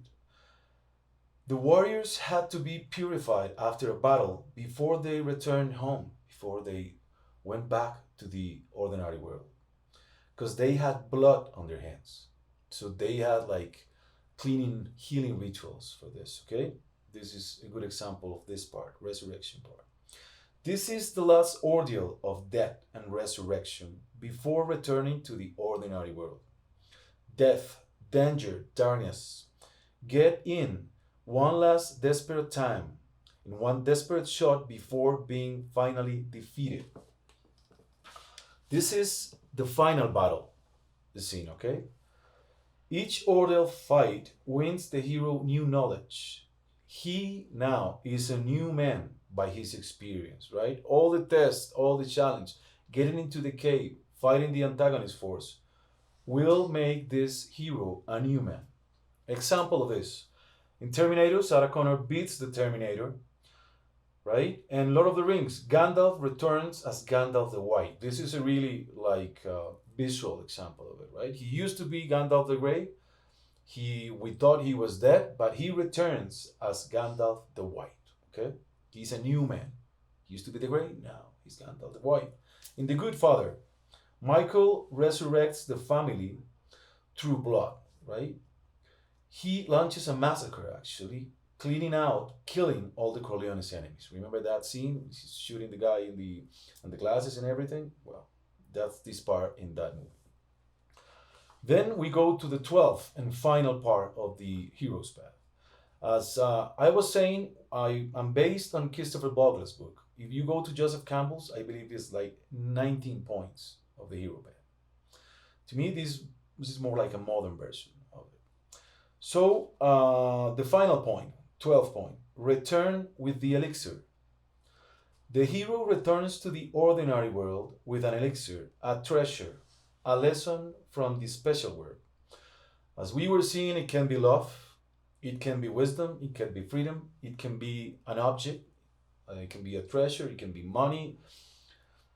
The hero returns as a new man, as we were saying, to his ordinary world, which he was missing a lot in the case of the Odyssey, for example, but that he would never see in the same way again. He is a new man, the ordinary world has remained the same. He will never see this world in the same way he used to, right? Examples of this part. Neo escapes the Matrix. He knows it's an imaginary world, it's not the real world, but he escapes the Matrix. In Jaws, the hero goes back home after surviving and killing the shark. In Terminator, after beating the Terminator, Sarah Connor goes back with her baby inside, right? This is a really visual example of this. She's going back to her normal world, carrying John Connor inside, her baby, who is actually going to be the one who is going to save the world against the machines. So those are the 12 points of the hero's path. As we were saying, these are forms again, not formulas. You can use it. I've been using some parts of the hero's path, right? Of his journey. You can probably just use the mentor if you want. You can use the resurrections. You find which part of this paradigm will help your story, right? So after knowing this paradigm, as we were saying, these are forms and not formulas. This actually in modern structures, they're being criticized. Someone says that this is an obsolete paradigm now because you have interacting now. You can interact, you can decide the path, but not necessarily, because you can cross these different barriers, that you can walk through these points of the hero path in different ways, in different situations. It's up to you to create these points in your story. With this, we close this paradigm, the hero's path, and we go to the conclusion of this part of the course, the basics.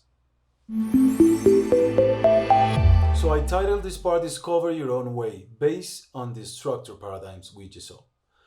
As we were saying, you can pick any structure that works for your story, for you as a writer. Will definitely help to fit your story in a structure. It will help you to not to lose time. It will help you to walk more confidently through the path of your story.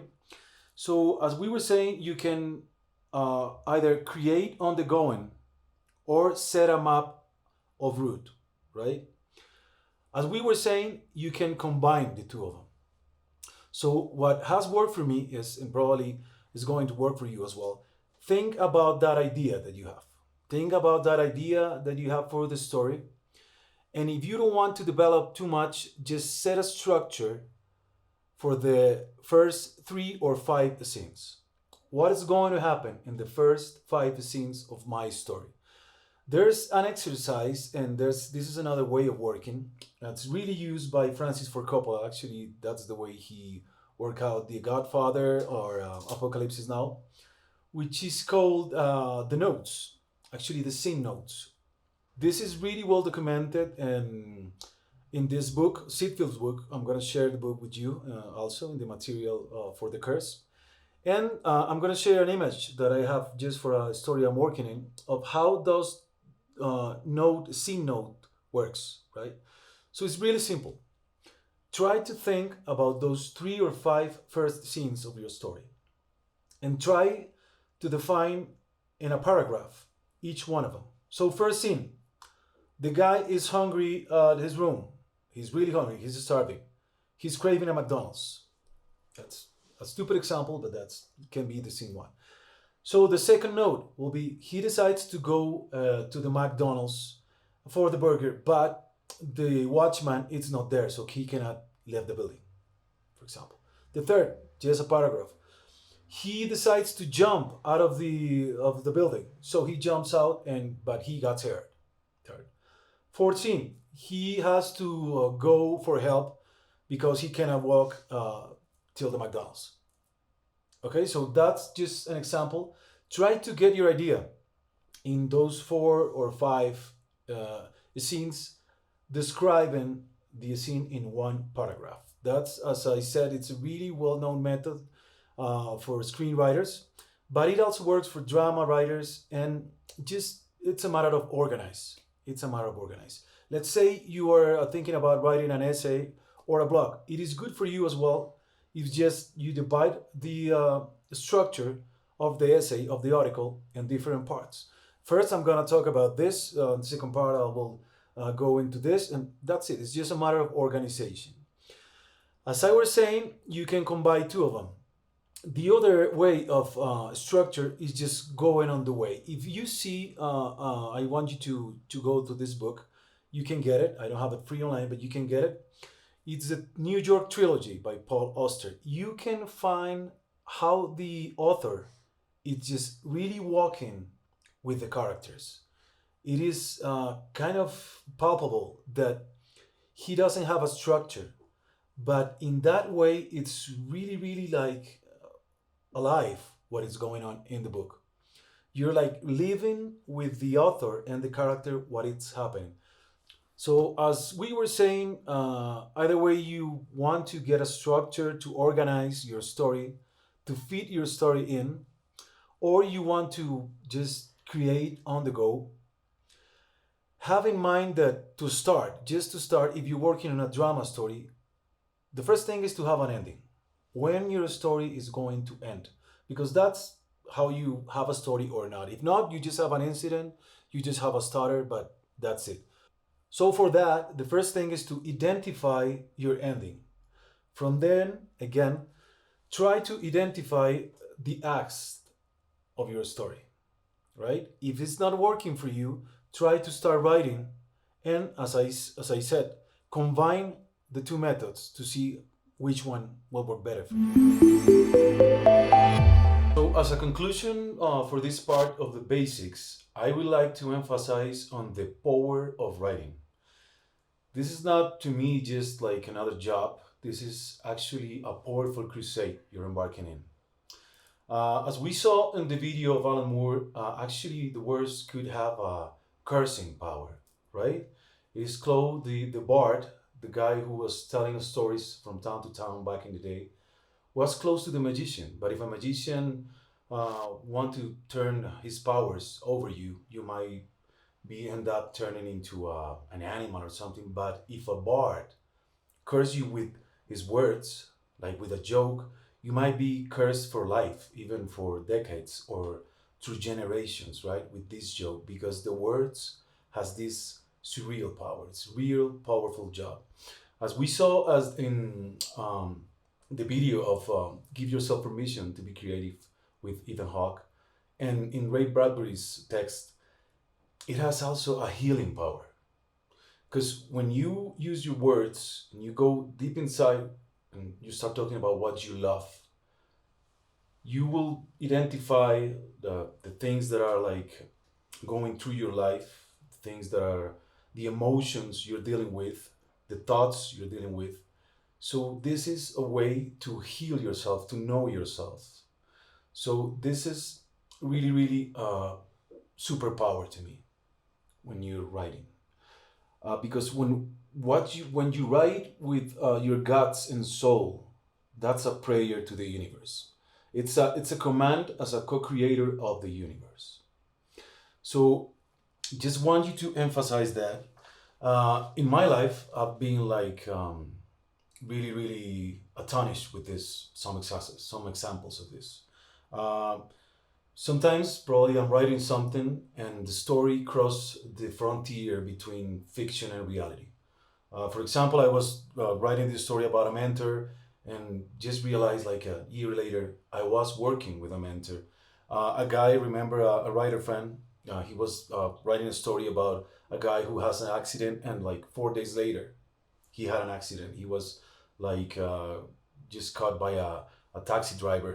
He was just driving. So this is a powerful crusade you're embarking in. So just know it, believe in yourself, go as deep as you can in what you love and who you are, who you think you are, and discover yourself through your writing. Discover the great writer in you through this powerful tool that is writing. After this, we're gonna do a small exercise and we will continue to the next part. So I call this exercise catching my own story. So for this one, I will ask you to have a pen and a paper to write down all these topics that you might find in your own story. So in the case you have an idea, that idea that you want to bring to this course, to work it out, just have that idea and think about two things. The exercise is to get two things. The first one, you have to write what in the film industry is called a pitch or a pitch elevator. What is this? It's your own story in a paragraph. So what we were doing with the scenes, when we were working for the note scenes that we were just describing in a paragraph the scene, you will do the same, but with the whole movie, with your whole novel, with your whole story, short story. This will work as well if you are selling a script, if you want to sell a short story, and editors ask for this as well, or the synopsis for a novel. This will work. We're gonna start with this first point. So first, you want to identify your story in the 3 acts that we say. Remember there in the past exercise, you were identifying these 3 acts. Additionally, try to find these 3 acts in as many movies or stories that you want. Watch the movies that you love and try to find this structure. The first act, the confrontation, and the resolution in as many movies as you want, as many short stories as you want, right? As we were saying, find the ending first, the ending of your story, even if it's a theory. Okay? Let's say that you don't have an idea. You're just thinking about idea to bring to the course. Again, work it in life. Think about an incident in your life, something that happened to you, something that happened to someone that is close to you, and bring that idea and we will work it to the process. So the exercise first, identify these 3 acts, right? Then try to describe it, that's the second part, in what we call a pitch, a paragraph describing your whole story. It's called elevator pitch because they say that you have to be prepared if you meet a producer on the elevator and you only have like 2 minutes or 5 minutes to present your story. So it's good for you to have it because it's the more condensed way in which you have your story, the pitch. So try to describe your story in one paragraph. After that, try to find as many topics, the topics we discuss in the course, as you can, right? So don't forget, you will mark the theme. What's the theme of your idea? Is it about love? Is it about hunger, like our McDonald's guy's story? Is it about hatred? Is it about a war? Is it about peace? What's the theme? What's the theme, the subject you want to communicate. Then, besides that, after that, you will identify the main conflict. You will have a lot of conflicts. As we say, uh, you will have obstacles all over the second act, the turning points, there are obstacles. But what you're going to find is the main conflict. So, in our example, will be the guy wants to go to McDonald's, but the building is closed. The guy wants to go to McDonald's, but McDonald's is closed. Whatever that, it's the main conflict. You want to identify it and mark it. After that, you will just not describe the characters, but make a list of the characters. So mark the main characters, that's go the protagonist and the antagonist, and then mark the secondary characters of your story. As we were saying, if you are just developing the story here in the course, try to think in possible secondary characters if you have them, okay? Try to make a list, try to think about them. So you start developing the secondary characters. Then, if you don't want to go to the Act 1, 2, 3 structure, try to find yourself a structure for the story. You will decide, yeah, I will go on the way, or I will work better, not with the acts, but with the scene notes, like Coppola. Man, if you think you're like Coppola, go for it. Or find your own structure. It's up to you. Then you will find the dramatic, or you will try to find the dramatic or the literary genre. So this idea that you have, it's good for a novel, or this idea that you have, it probably is gonna work better as a short story. It will work better for theater as a drama story. Or no, it's probably too philosophical. I will go for an essay or an article, or I'll start a blog or whatever. You will find then the literary genre that you're working in. And after that, try to find and decide the dramatic genre. Is this a comedy? The guy goes to McDonald's and he starts fighting the clown, Ronald McDonald's. Well, because it's a comedy or whatever. Any story is you see, let's see a really general plot. An asteroid coming to the Earth. You can make a thriller out of that. You've seen a lot of movies of that. You can make a love story, an action movie like Armageddon out of that. You can get a parody like they just did with Don't Look Up, right? So out of the same plot, you can actually work with different genres. So which is your genre? Try to find it. You're writing a comedy, you're writing a drama, you're writing a horror movie. So try to find all this after you set your story on a paragraph or pitch. We've seen so far which are in my opinion, the more important tools for a writer, which are the imagination, the creativity, how do you live the world, your world as a writer. We've seen a couple of paradigms, right? The three-act structure, the hero path. Those are like, let's call containers in which you can fit your story, right? Here we're going to see the tools in your tool set as a writer. Okay, we're going to see different tools. We've seen also the types of creative writing. So here we're going to link these tools regarding your type of creative writing. If you're interested more in essays, nonfiction, articles, or in short stories, a novel, script, right? Writing fiction, we will go through all these tools and we will check how those will work regarding your creative writing style, okay? First, we will check those instruments in the art of writing, like the plot, the form, the rhythm. What are those, right? We will develop and more in deep, like the style or the method. We will check Hemingway's iceberg method. We will read one of his short stories that like really a really magnificent short story, which is a really good example of this iceberg method. Okay, we will go and after this story, like using this story as an example, is the perfect example for this. We will study the text and the subtext, right? The words we write and what are beneath the surface of those words, right? What are we trying to say and how can we communicate it? We will go and see the narrator Then we will go to the narrator. Why should I pick a first person narrator, a second person, or an omniscient narrator, right? Then we will study how important the details are, right? We will go in this part called phrase by phrase, focus on the sentence. Then we will go and study the scene. When should I enter the scene? When should I leave the scene? Which will be my first scene, right, on my story? Then we will focus on the job on the reader. How should you read if you are a writer? What should you read? How should you read it, right?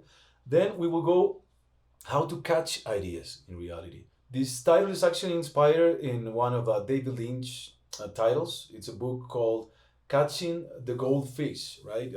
As you know, David Lynch, it's a meditator. He practiced meditation a lot. And in this book, he tells us how to find and catch ideas on meditation. To me, writing is an active exercise of meditation. So we will see this another exercise to catch ideas in the news, in your life, and to catch ideas to your own story, right? Even if it's fiction, non fiction, we will see it. Then we will finish with an exercise based on a really, really well-known case. It's the case of Elisa Lam, right? We were gonna watch the footage of Elisa Lam, this girl who got lost for several days in a hotel in the US. We will watch that footage. It's an original, a real footage, and we will create a plot out of that example. Okay, so welcome to the second part, and we will start with the instruments of the art of writing. So in this part, we've already seen some of the tools that you might need as a writer, right? But here we're gonna get into the instruments of the professional writing, such as plot, form, rhythm, which will help you out either way if you're trying to embark as a non-fiction writer or a fiction writer, right? Here, it's important to have in mind that phrase that we saw in the video, Elmore Leonard's video. It's a Conrad phrase. Try that your words don't get in the way of what you're trying to say. So these concepts, plot, form, rhythm, are really important, so you will pick the words, the right words to communicate what you want to communicate, to tell the story you want to tell, right? So let's start with the style. Okay, what is the style on writing? The style is how a text is composed. Its diction, the grammar, the sentence structure. To say it in a simple way, it's the guile carrying your idea, your theme, right? It's the shape of our content, of the content of your story, your idea, your article. That's the style, okay? It can be true that most themes or stories have been told already, right? Love story, like a lot of films. Horror movie, a lot of them. War movie, yeah, tons of them. But what can be new for you as a writer is the way you tell that story. So the subject or the idea or the theme can be an old one, right? There's nothing new between heaven and hell, used to say Shakespeare. But the way you approach this idea, it can be new. That's the style, okay? It's the shape of your content, your story, your article, your essay. That's the style, how you compose it. The tone is the writer's attitude toward the reader and the theme. What's your attitude, right, out of the story you're telling? What's your attitude as a writer? Read some of your favorite authors. You will find different tones, right? So the attitude of the writer about the idea he's writing about, that's the tone. It can be a joyful tone, serious tone, humorous, sad, formal, informal. It's linked to the dramatic and literary genres you're working in and the type of creative writing you embark, right? If you're going to do an essay, well, you have to have in mind if you are needing a serious tone, right? If you're talking about a war, someone died, or if you want to use a humorous tone to do that, well, that can be your intention as well, but you will have to have that in mind when you're writing your piece, okay? It reflects the mood of the writer. It reflects the perspective of the writer. right? On that subject, on that story. So, as we were saying again, your words and point of view will dictate if the tone is happy, somber, humorous. So, as we were saying, the words you pick, the tone, the point of view of saying that words, okay? We will check some examples of this. For example, we will see Hemingway's narration tone. Here you will find it like from the beginning, from the title, you will see this intention. So you will see a calm, really calm tone in this Hemingway story. The story is a short story called A Clean, Well Lighted Place. Okay, I'm just gonna read a paragraph of this. It was very late, and everyone had left the cafe except an old man who sat in the shadow the leaves of the tree made against the electric light. In the daytime, the street was dusty, but at night, they do sell the dust, and the old man liked to sit late because he was deaf. And now at night, it was quiet, and he felt the difference. So, this quietness, this calm, the author tries to put it in the tone, not just in the story, but in the tone he is using, right, to tell the story. After that, we might check the rhythm, right? The rhythm is nothing but the music of a writing. It's the melody of your words, of your lines, right? It's the musical pattern within a line or a verse. If you're doing poetry, or if you're doing a short story, even an article, a nonfiction work will have a rhythm. Remember that anecdote of Hunter Thompson? He is an author.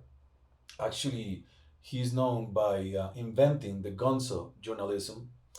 He used to do an exercise before he started writing his own work. He used to retype works that he loved. Like he retyped the whole Great Gatsby of Scott Fitzgerald. He retyped all the Wagner's Son of the Fury. He said that just to felt how typing those lines feels. So how to feel the music of those works that he loved, right?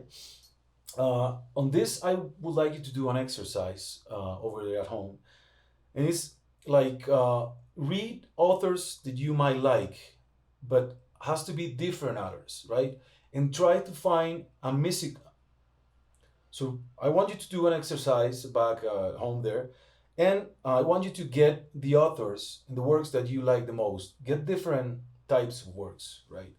And try to find a music that goes with the rhythm of these different authors, right?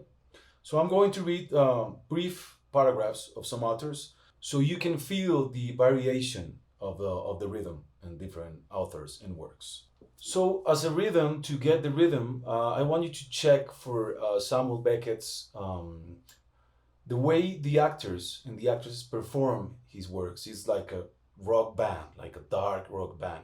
I'm going to share some links with you also in the materials, and you will check these actors like reading Beckett and you will feel like rock. I'm going to just read a little bit of The Heart of Darkness by Joseph Conrad, a story that we've been discussing.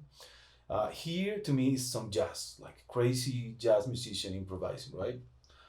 One evening, I was lying flat on the deck of my steamboat. I heard voices approaching, and there were the nephew and the uncle strolling along the bank. I laid my head on my arm again, and had nearly lost myself in a doze, when somebody said in my ear, as it were, I am as harmless as a little child, but I don't like to be dictated to. Am I the manager, or am I not? As I said, this you can feel like a little bit jazz, a little bit of that. I'm gonna read the start of Charles Bukowski's Post Office. It's his first novel. I loved it. I think I decided to become a writer out of some of Charles Bukowski's books. That happens a lot. I'm not the only one. Like a lot of young writers say, "Hey, man, I'm gonna start and be like Bukowski and write books." So, but this one, I felt it more like blues, like a canteen with blues and everything.